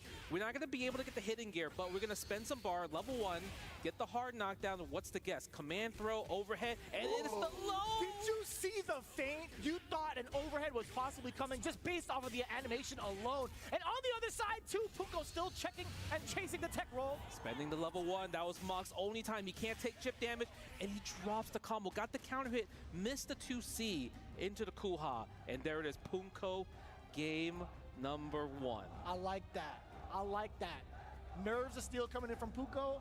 He had the game plan ready. He's willing to execute it. He's doing very well on both offense and defense, but he tried to go for the stance. He tried to get the grab. It was Mock who was airborne, getting himself the big opener. Now empty jump low yet again. Punko, there was a counter hit on his side, so he was pressing buttons upon wake up. Ooh, there it is. Yes, letting it rip. Waiting for the feint. Waiting for the situation where you're able to anti-air the character. And there's it. There he used the back turn stance to try to maybe catch him from jumping. And listen, you know, -2 is just a number. Sometimes it's okay. You know, negativity is a state of mind. Yes. You gotta stay plus. But the thing about Mock, what he's really good at, anytime he's getting these hard knockdowns, he has setups like safe jumps, meaty setups, right? Things where you're like, I dare you to press a button afterwards because it's still gonna be my turn. Yep, yeah, that's also excellent coverage too. Just using the rev blow, right? Just in case Punko did want to advance and actually try to land a hit, right? You do have armor behind it. You do have armor, and it's another thing is anytime Punko's in the air, especially against a character like COTW, the rev blow is a perfect anti because you cannot JD rev blows in general. That's correct. Yeah, your defensive options pretty much out the window, but now Mock.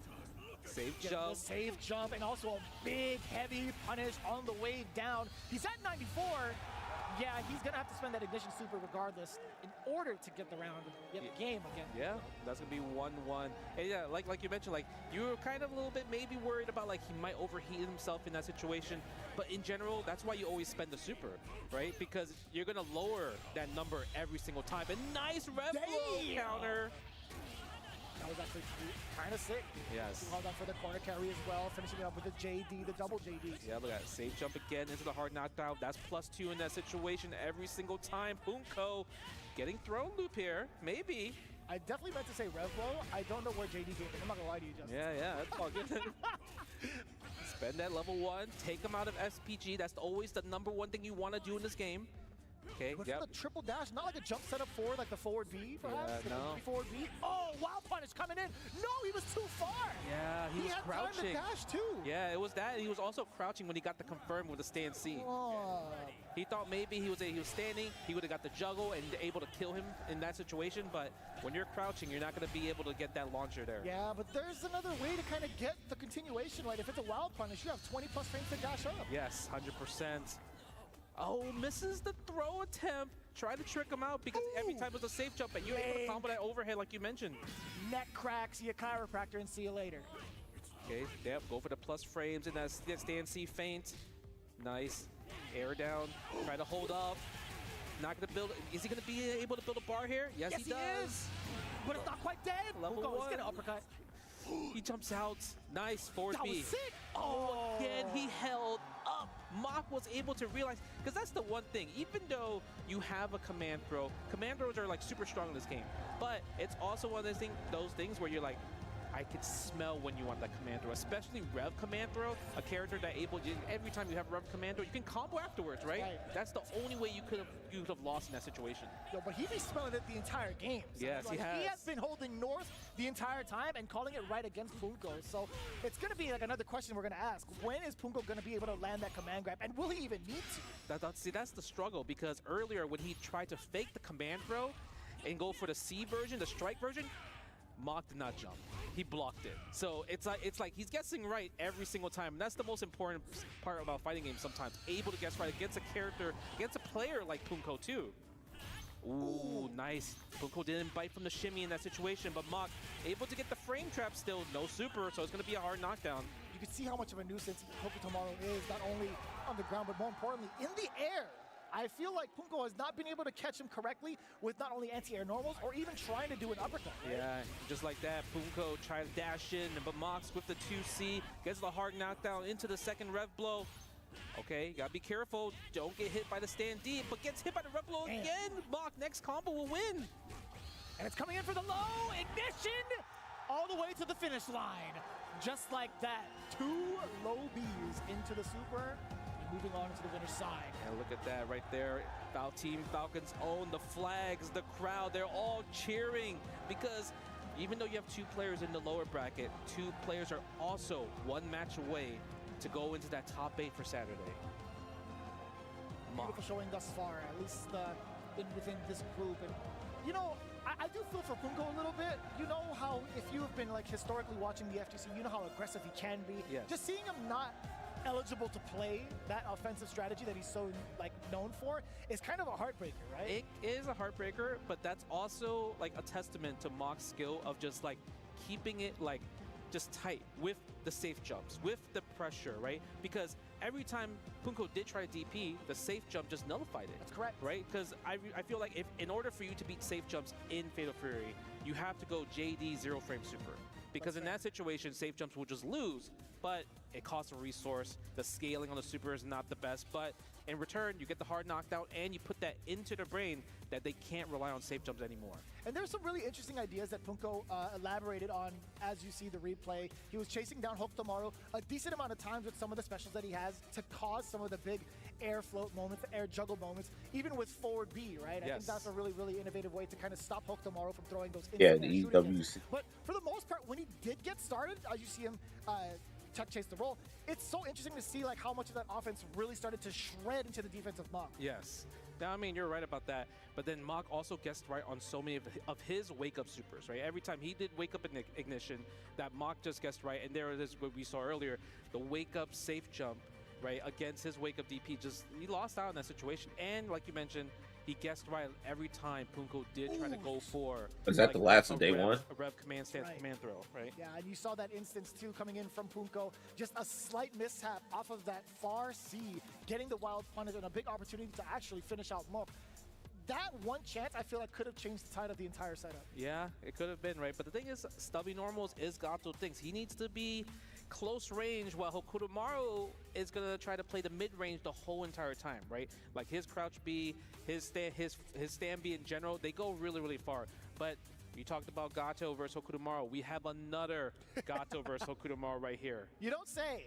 Coming in from RB and the Geo, I'm very excited about this because you have 2 different generations of players, right? We've heard of RB if you're coming in from like the FGC for a very long time. He's been around the block playing a plethora of different games. Yes. However, he hasn't been in the spotlight as often. This game, however, has really brought him out to play. Well, the crazy part is obviously when you're learning a new fighting game, you're playing online, you're like, man, you know, I want to compete in this game. RB qualified at Colin Break. He only had 1 shot. That's right. To qualify for EWC, and he had to, you know, ask the Taiwanese community, just be like, hey man, can I go to Colin Breaker with your support? I really think I can do this. And he got the spot, right? Geo also, he qualified at the pretty much the last second, right? City of the Cream, right? First place. Yeah, first place. And he was coming from the lower bracket as well too. So he had to go through a marathon of players to get the spot here. If there's any character that can help you run that marathon, it's definitely Hokutomaru. Yes, Hokutomaru's. He's just really good because eventually when you get more games and you keep playing more games, you're just like, man, my runaway is just getting better and better, and my clips of just 2B in general are just getting sharper as well, right? Because you can see people getting frustrated against the character because when you think about just fighting him one-on-one, if somebody jumps, you anti-air. Correct. But against a character like Hokutomaru, who kind of like defies gravity, you cannot anti-air right away. Him being able to manipulate his jump arc and also direction is such a pain for a lot of traditional fighting game characters. Yes. That's not to say that there are a lot of those in like City of the Wolves, right? Because they all have their own unique approach in regards to air, like air normals, air attacks, right?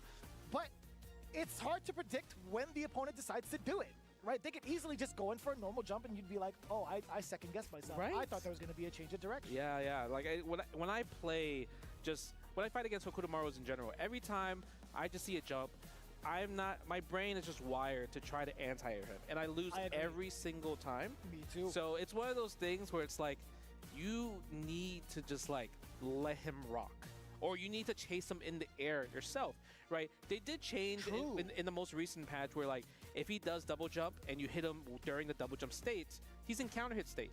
But the thing is, not many characters can capitalize off of it. Like obviously Hotaru can, or characters with like air specials can, but in general, you just do a little more damage, right? Yeah. And obviously the rev blow is a big factor, probably arguably the best rev blow in the game, right? In terms of like anti-air, in terms of just like when to use it, and it's really hard to punish because the pushback of Hokutomaru's rev blow sends the other characters back a little bit too far, so some characters can't even punish. Is that when they're boy fighting. Tyrant? Yeah, it leaves him at -5. That was a big change, right? But not a lot of people were able to on that Fatal Fury, justify whether or not it was a nerf or a buff, right? There were so many different streams where they were thinking about it that way. However, as it stands right now, I think there's going to be plenty of moments where what's up, man? I know this is going to be we might crazy. actually get info coming in from our side of the screen, whether or not it's going to be an actual Gato Hokutomaru run back, as we just saw it earlier, or will RB switch over to Kind? Now, this is going to be very interesting, too, because Kind can actually have a little bit more control in the air in comparison to Gato because of his air fireball. Or not air fireball, but like upwards fireball. But it's also man, this game's hella fun. We saw earlier that how Gato does have like stubby normals, right? Kind is just so great evolution of what fighting game. If you have to say what is Hokutomaru's weakness, he doesn't have a reversal. He has to rely on ignition gear, right? He has to rely on kind of like that super in general. But the thing is, if you can bait it, it's so easy to hyper defense and get all your life back, and also get a purple core. Right? We have confirmed a purple Hokutomaru. RB pulling out the Kind. Yeah. RB, he's a Kind player now. now. The first fireball RB threw was an upwards fireball, right? He's trying to catch that double jump because maybe it's going to put him in that juggle state, and the back dash right there. This as far as what? Esports World Cup? The second player that we have seen that puts their SPG into the middle. Right, for Geo. Yeah, the flux, right? So that in that situation, anytime ESL was the closest thing. Or rev blow, it's going to cost a little bit less. So that's they did have E-League too. And if you see how much damage this game has been doing, right? But every time somebody does get hit right away, they're out of SPG. So at least within the middle, you're able to keep your SPG second, and you need to get hit by 2 combos to lose SPG. MK, they'll be like, oh, because of the gore or something stupid. Have a decent read on your opponent. If you don't feel the game? Yeah. I agree. The only thing 9 doesn't have is like the movement that this game has. I mean, it has the same pacing, but like, you don't have rev right? And rev the run, this game feels like the ball doing the run. But you have to be ready for at just. But for the characters in this game that dash instead of run, it does feel like that. Set up another one. Yep. Get the knockdown, gets the pressure, stand C feint, plus frames in that situation, spends the super to take him out of SPG. Another rondo. Yeah, because you got to immediately poke back as soon as you block something. Clean with it. So if you miss the timing, you get hit. Rondo is just so difficult to defend against, especially if you don't have a get off me special. Yes. It's exactly as you would preface it before. If Hokutomaru doesn't have a chance to either JD it, guard cancel, or do something to kind of check the timing or check the approach from Kind, he might be dead in the water. No, it's actually really, really tough because during like the 3 months of leading up to EWC, a lot of Kind players in the beginning did not like to fight against Hokutomaru because obviously the rondos and the projectiles, the zoning gets nullified with against Hokutomaru's just rev teleport, right? But then they realized, let me be aggressive with it. I was playing Garo a lot leading up to this. How many different scenarios did RB put the Geo in to guess between the strike and the throw? It was like at least 6+ right there. But you have to think also no reversal, so the Geo has to rely on using ignition gear. But guess what? Again, the throws are killing him. Using Marco and RB's Terry, but backdash like against Terry's those scenarios are just been literally 10 for 10 at the moment. it And for the this current fate on meta. that, I think he's dead. I think he's hella dead. He's got SPG intact. He's got 2 bars. And look he at all didn't this. even need it. Are you kidding me? He wasn't even finished. You still had Rev flash kick after that too. There was a lot going, and just like that, RB up 2 games. Because that, man, they still haven't been able to against the top Geo. it over there. He's efficient. And he is effective, and he is a They could have monster. with MK1, but And look, they if want you see cameo. how the neutral works, every time the Geo And jumps, RB make wing dashes condition. under him and just runs away. He's like, you know what? I don't want to be in a situation where I have to deal with your cross-ups, and it's kind of like the dead spot where the anti-airs would not work. Yeah, and then from further ranges, RB actually attempted to go for a jump B against the Geo, but Geo actually read that and did a jump backwards. However, the big opener now for Kind is going to be so destructive against the Geo. Oh What's my the defensive play? God. Not going to be there. You get smacked up with the C. We get the elbow set up. I'll have to Rondo nerf with Kind, though. mids to throw. Do it again. Nice, there it is. And the trap right there. Good challenge. He's not gonna spend the bar yet. He wants to get the knockdown, but this might spend the level 1 here. Surprised he went for that super instead of the ball to kind of get I think a little bit more meter to you as well. Yeah. Yeah, they want to make their own Marvel vs. Capcom game. Everybody's got to do some tag like version Nice. Oh, game. but doesn't get the punish. I thought he had the punish. Okay. Oh, RB can take a throw here. Can he afford this? And he doesn't. The last hit of the Kuha. The Geo has some life still. I like that. I like that a lot too. Very reminiscent of the last couple of players that we had seen, right? We had the safe jump setup into the low. RB actually getting exposed to it. You actually saw Revguard, a flash of it, coming in from RB. Yeah, I think the one thing the Geo has kind of Yeah, you should have dash situation and then is also using have the run. The standing A. The standing A there. I don't know what hurt they- me so they're much gonna do for because the next he game, realized that but- RB is just trying to hold up from pressure. So the stand Hold A my is breath. keeping him grounded. Because also, if you do stand A compared to crouch B, right? If he backdash is invul to crouching. Standing normals, mid normals, you cannot Right, backdash that. I'm tired of the tag games, man. Oh, look how Back in the far that tag was. games. The 2B? Yeah, the 2B is insane there. He's blessed. He is blessed. He's grown up to be a fine teenager boy. Is that what that is? Yeah, maybe. Oh, nice. Again, the 2C doesn't have super. No, there wasn't even a wild punish in the situation. Again, the jump B is so good. Okay, SPG there. It's a battle of the 2Cs, exactly that. The Geo tried to respond with his own 2C, which is a pretty big trademark tool for Hope Tomorrow, but Yep. you're going up against Kind, baby. You are. RB with the whiff punish. No bite on the throw. Goes for the overhead. That's plus frames in that situation. Spencer Rondo here. Can't afford a throw here, though. Oh, my God. One more. From the stand C. And he just jumps out of it. But RB catching with the jump B in general. Right? And now he's at match points. Geo has to And make something happen to tie it up to 2-2. Got Pokin Marvel. Single bar. Then you got Invincible. Then you got freaking 2XKO. 9 Impact. Yeah. At least for now. I'm surprised he didn't confirm that wild punish from the jump in right there. You could definitely got a 2C from a wild punish. The frame data is totally in your favor anytime you get a wild punish. Yep. Spends the kunai. That's a hard string to stop, but you can actually interrupt with super here in that scenario because because the projectile is not really a projectile. It's a strike. So you can just hit it with the super and you actually went through it. I have seen that. You're right. Yeah. Okay, goes for the stand C, the neutral C. Doesn't bite the teleport, backdashes again, but doesn't get the crouch C punish there. A little bit rough now. The barrage of close C's coming in from RB, but now the big wild punish swing coming in from the Geo. Rev blow, you got it. Still within SPG. Not gonna spend it. I'm You were surprised. Yeah, because his rev's kind of high a little bit, right? Even though he's like at 60, it's still doable. But the thing is, RB's in a scenario where he's like, if I hit you once right now, I'm spending double bar, and oh no, that might have been the input buffer. Kind of taking advantage. The Geo got kind of Marvel lucky in that scenario Infinite. there. Extremely lucky. We almost It's still, had 10 yeah, it's seconds still, on the clock, it's still, just about to counter it. it's It's still, there for yeah. RB. One more string, one more touch into a sequence will be it. Now the punish. RB doesn't get it. He tried the hyper defense, and look at this. 4 has to spend a super. Just block, take the throw. Doesn't even need the flash kick. The last hit ended.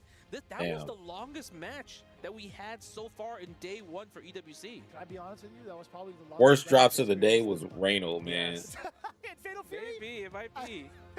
if we're going to be honest about it, that was a pretty long round. Yeah, RB was willing to just crouch and just take the throw in that scenario, right? For like 5 seconds left on the clock, you are up at least 30% of life. The only way you wouldn't lose if you got hit and had to take a red line gear super there. Yeah, truly. It's one of those moments where if you spend the bar now, sure, you secure the round, or if you spend Oh, that I think he's in save the losers. bar- excuse me, save the round, but you'll be at such a deficit going into the next one. And I feel like a lot of players' mentality right now, it's just like, I kind of want to be greedy with it. At least in this game, it's like, I want to save this bar. No, you should always spend the bar. Oh, I agree with you. Right, always spend the bar because meter in general is so easy to build in this game. The only time you just don't build bar at all is if you use a rev art.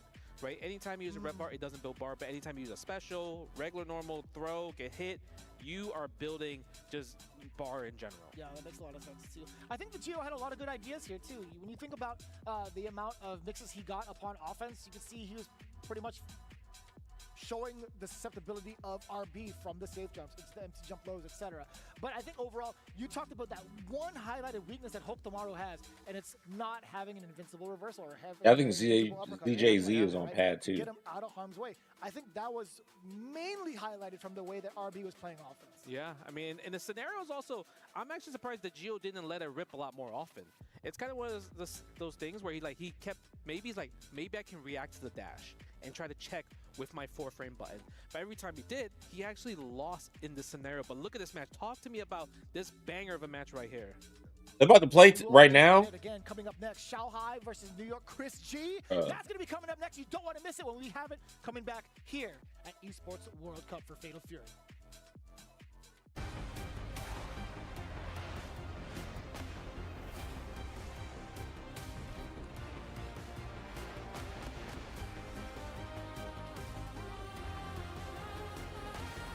The human body was built to move. Not trapped at a desk in one singular posture for 12 hours a day. It's time your chair evolved. This is Secret Lab Titan Evo. Ergonomically engineered for you, gamers, hybrid. Hey man, what if Chris beats him? If Chris beats him, he's winning the tournament. Because for Chris, it's all about how confident he feels. But then again, he'll just play ridiculous too.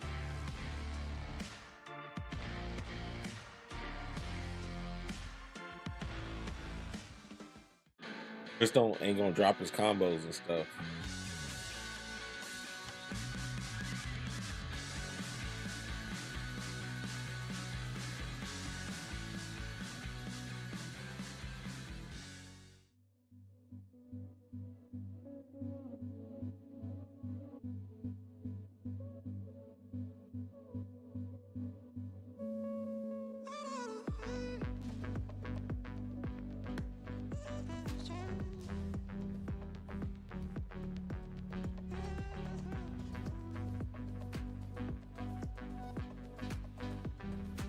Got the reads and the defense, the composure.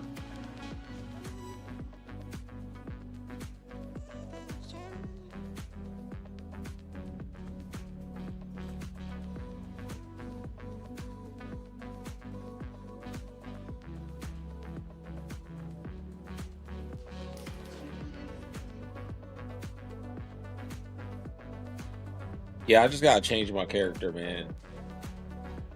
Terry's not it.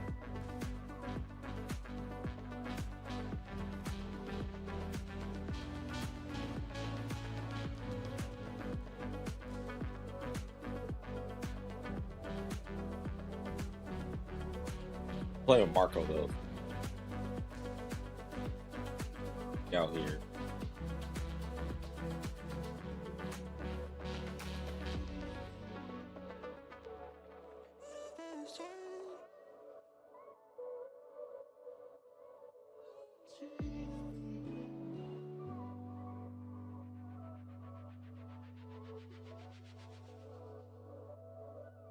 Andy's really good.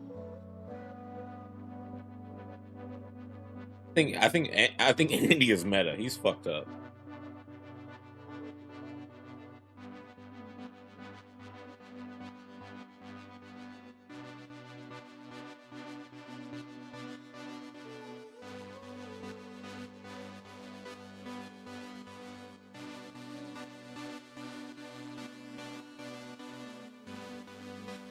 Hey, after this fight, I'm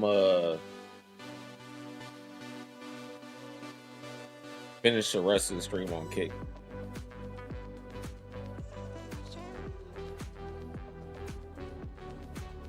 So make sure you follow me, please. Here's a link. And we're going to play too today after this. I mean, after this day is over. Well, the group stage. But yeah, I felt the same way about Andy. When I first saw him, like, this is Akuma. All I gotta do now is like get his safe jumps down to memorization. That's my biggest issue. Esports World Cup is Fatal Fury City of the Wolves, and we have just concluded Groups C and D. The first round of matches now all locked in, and what a fantastic opening. I just need a safe jump setups where I remember them. Don't forget, of course, that tonight the EWC opening ceremony is happening. That's right, tonight on July the 10th. And we're featuring performances by the likes of Dino of 17, Duckworth, The Word Alive, and many other special guests. You can catch that live wherever you are in the world on twitch.tv/EWC. The pre-show starts at 9 p.m. with the main ceremony kicking off at 10. And we are here in the studio to recap some of that action. I've got some of these incredible minds alongside me who have been paying close attention and making copious notes as we analyze and break down those matches we saw in Group C and D. So without any further ado, let's take a look at the bracket of Group C and see where we currently stand. It's certainly delivered.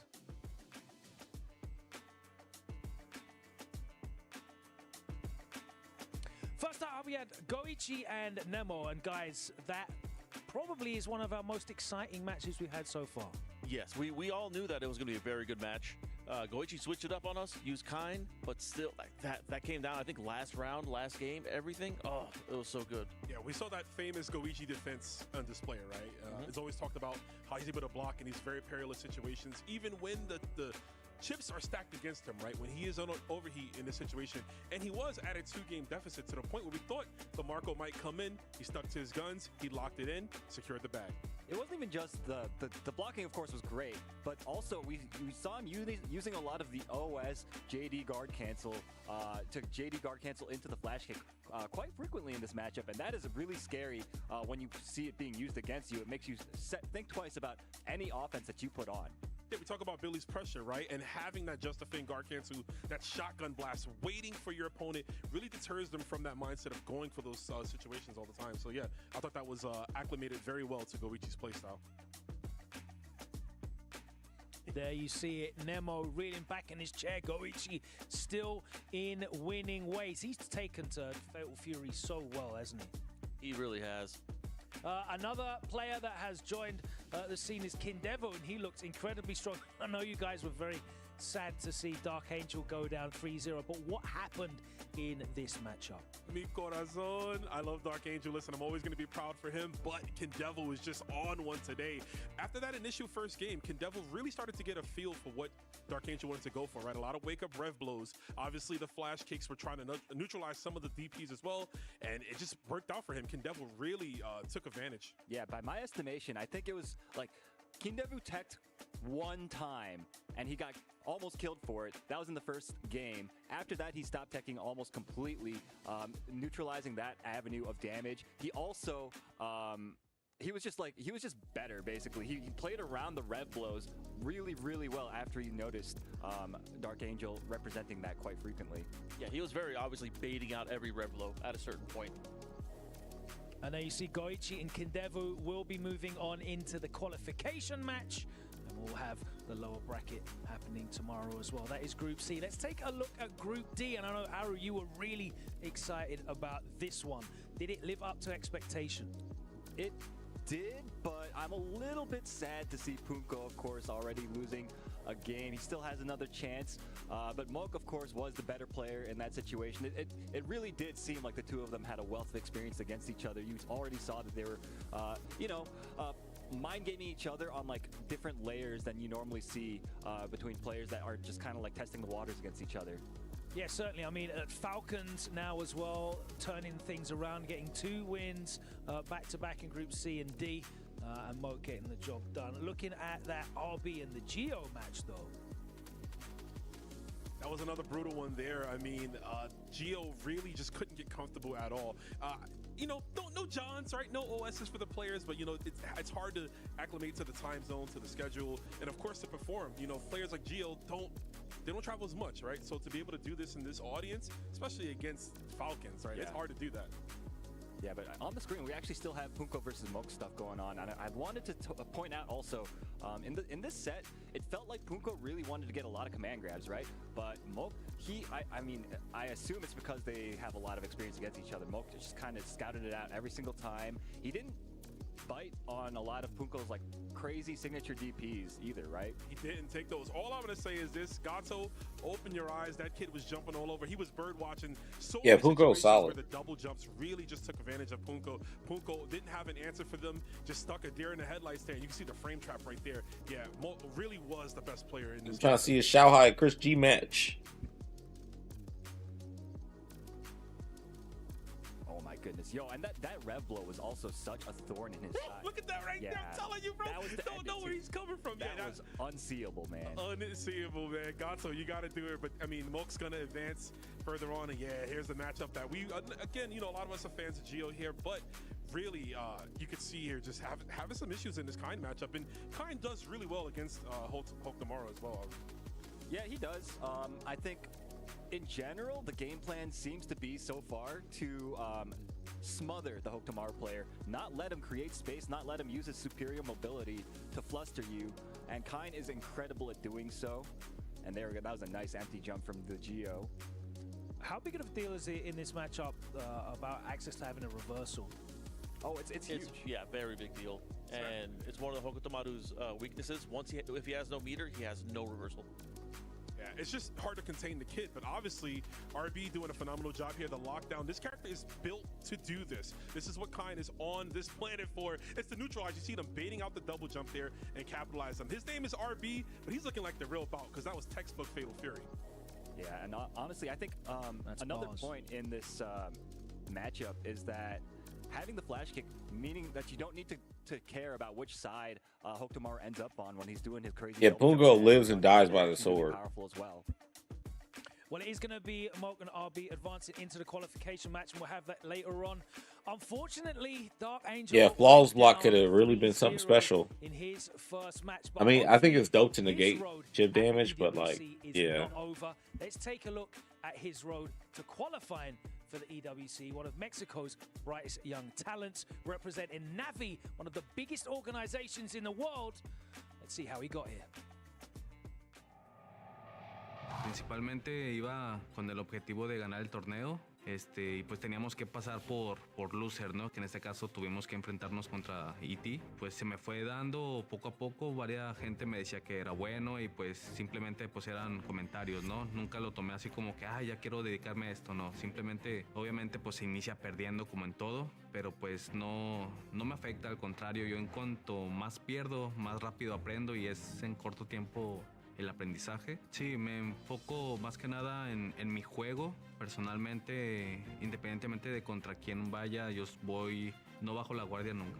A lo que tengo que hacer, no me pongo nervioso que vas a un torneo y que no sabes quién te va a tocar o qué jugada te vayan a sacar. Decidido en mi objetivo y pues nada más. Han habido muchos comentarios de toda la gente que me ha visto crecer desde, como lo menciono, de la 2002. Así que yo veo que está todo México apoyándome y pues espero también darles lo mejor para ellos. Es una gran responsabilidad y un gran trabajo y sobre todo un gran honor representar Latinoamérica y pues vamos a dar lo mejor. Arriba el gancho volado. Well, I mean, they had that with MK11. First match today didn't pan out, but can you see Dark Angel that they just had the reversal? Road to redemption. I thought they was gonna make it to where I Flawless Block a move. I'll cut the frame data or add frames to it so I can get a punish or make things not as plus. Which there's a lot of characters, a lot of time for adaptation. I think with that burning passion, right, to be here to represent Mexico on this stage, I think he hasn't forgotten about that. And this one small little, little issue right here could just get figured out by Dark Angel, and he could succeed. It's a small hiccup in what's going to be a great run for him. And I mean, in all honesty, just a great career. This kid's got a bright future. Even if he somehow goes down here, he'll be back next year. I want to ask as well, this is definitely his first time on a stage of this scale. He went up to one of the most seasoned veterans when it comes to competitive fighting games in Kindevu in this bracket. Do you think maybe the scale of the event might have got to him? Did he look like he was playing? Yeah, they could have did that. Himself? There were some hiccups. Maybe they'll do in the next and game. Kindevu's We'll part of see. Falcons, that whole stadium is full of Falcons fans that's a cheering great point. against him. The moment Kindevu just raised his arms, you hear that whole crowd roaring. I don't know how can you deal with that? We talk about like Dark Angel having this chance to compete on the stage. He doesn't travel much. He doesn't leave Mexico. So from what he's known, a lot of the people are cheering for him. They're rooting for him. He's on the other side of the world. He's dealing with Falcons. He's dealing with, like you mentioned, Kindevu being so powerful and just a long-standing player. This is a lot of pressure for him to deliver on the level that he is. But I think he'll live up to that stage. All right, it's nearly time to get into our qualification matches. So let's take a look first at Group A's qualification match, and this is going to be a doozy. Aru, I know you'll have a lot of insight into this one. It is Xiaohai, everyone's favorite, against Chris G, who has managed already to overcome a Billy Kane challenge, but this one's going to be I think Tizak is a waste of a character pick. It certainly will. If you're going to play with Grappler, use Evan very or strategic with Hotaru his for character Vox. choices, right? Everybody looks to his choices Other and character with tries fan to grab. emulate his But yeah, style. Tavi. And Xiaohai's Billy, of course, is no different. Chris, I think his game plan is likely going to be to try to force the same close-up mix-ups, the same close-up situations that he was forcing against KOG, against Xiaohai. See how he responds to them, rather than trying to out-neutral Xiaohai. Because Xiaohai's neutral is just like... I don't know, man. I'm not scared of Tizak like at all. Easier said than done. I mean, that's something that it's really going to be interesting to see how that first match plays out, right? What's the approach that Xiaohai takes? Xiaohai's a bit more aggressive than a ZZY and even a Koji Cog. So, like, is Chris G going to be able to swarm him like that? Take control of the neutral? Like you said, easier said than done. But Chris G is playing on one right now. It might be his day. It could very well be. We'll find out. Great. If later Tizak on. is fine, how come nobody Let's picks take a him? look at Group B, which is Checkmate. next on Exactly. the docket. And that What's up, Professor High qualification Kick? match on the upper bracket is going to be a very impressive Fenrich up against ZJZ, two players who shone in their opening round matches, didn't they? They both did extremely well. ZJZ, after the opening round of the Reynolds fight, just took complete. They don't need to control of buff that shit whole on game. Tizak. I'm not trying to fight He's coming in super strong. powered as grappler. Again, ZJZ, known Oh. SNK player, King of Fighters, has strong defense, strong fundamentals, adapts very quickly, frustrates you into making mistakes. I mean, talk about adapting. I think ZJZ did a phenomenal job in his matchup earlier of adapting, right, and really securing that bag against Reno. I think we might see a two-peat with ZJZ. Like I said, Group B has something to Just waiting prove, for and I feel Mr. like Big out or of all whatever the that players character's there, name he's is. definitely the one who needs that full Use stamp him. of approval that I am here, I am ZJZ. I feel like we haven't talked enough, though, about Fenrich and how strong he's looked coming into this tournament. The guy has looked almost untouchable. He basically only loses to, like Goichi and, like, Xiaohai, in my mind. And Kizzy K. And Kizzy K, you're right. Shout out to Kizzy Shout out K. to- yeah. Kizzy is definitely the kind slayer, man. My man's a specialist. And he's looking incredibly confident as well on there on the stage. Let's take a look at Group C, because we're going to be getting in all our upper bracket qualification matches tonight. And in Group C, of course, it is Fenrich's former teammate now with Detonation, Goichi, going up against Kindevu, representing Falcons. And we know how loud that arena is going to be behind Kindevu, isn't it, Ron? Well, definitely the crowd's going to be hyped. But we can get even louder, possibly, if now that Goichi doesn't have to deal with a certain matchup, we might see the Kyuko Genryu specialist come out. It's possible, but I don't know, like, why mess with what worked? Like, his Kind was looking so strong, so dominant, and Kind is a character where, like, if you have a strong layer 1, you don't necessarily need to start thinking about the layer 2, layer 3 stuff. You can just keep forcing your stuff. But Marco doesn't care about the layer 1. We got EX Tatsu, baby. Let it rip from the jump. But then you're at the mercy of how well the other guy guesses, you know? And like, why give the other guy any out? Like, if he guesses right on your offensive, your mix-ups, then, like, you could get cooked. It's possible, but I believe in Goichi. What about you, Gibby? This is just two legendary players I don't know who's gonna take this one. I'm gonna be honest. I'm rooting for Kindevu. I've known the man for over 20 years now.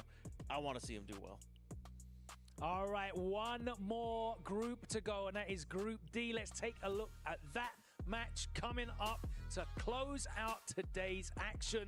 And that is, of course, going to be Mock representing Falcons against RB. And what a great storyline this is. Wait, didn't they just play? As you pointed out, Aru, here with the support of You gotta play again? crowdfunding his trip to qualify. Wait, what? I thought we was about to watch Xiaohai versus Chris G.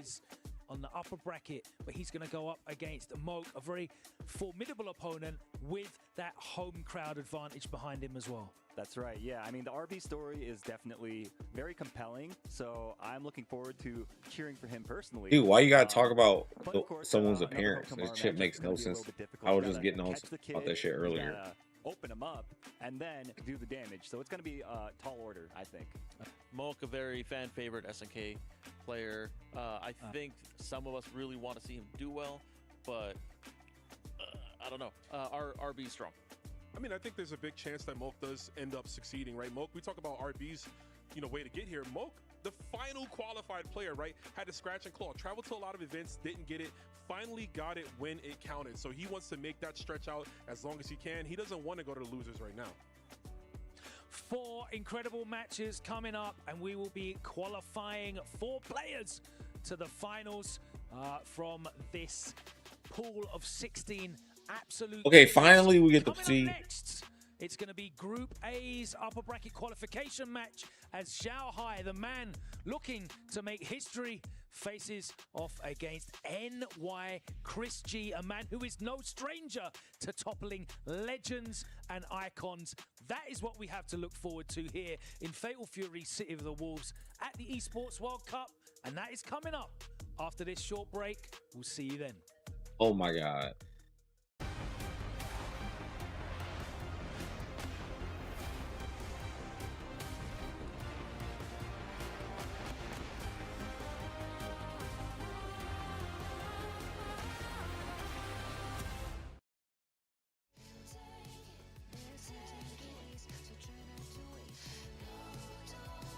At least we get to watch it.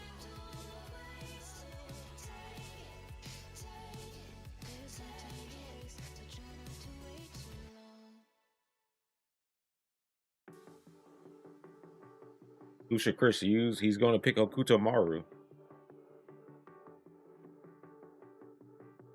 Okay, for this break, I'm going to switch over to just kick. I'm going to end the stream, but before that, I want to thank the sponsor of today.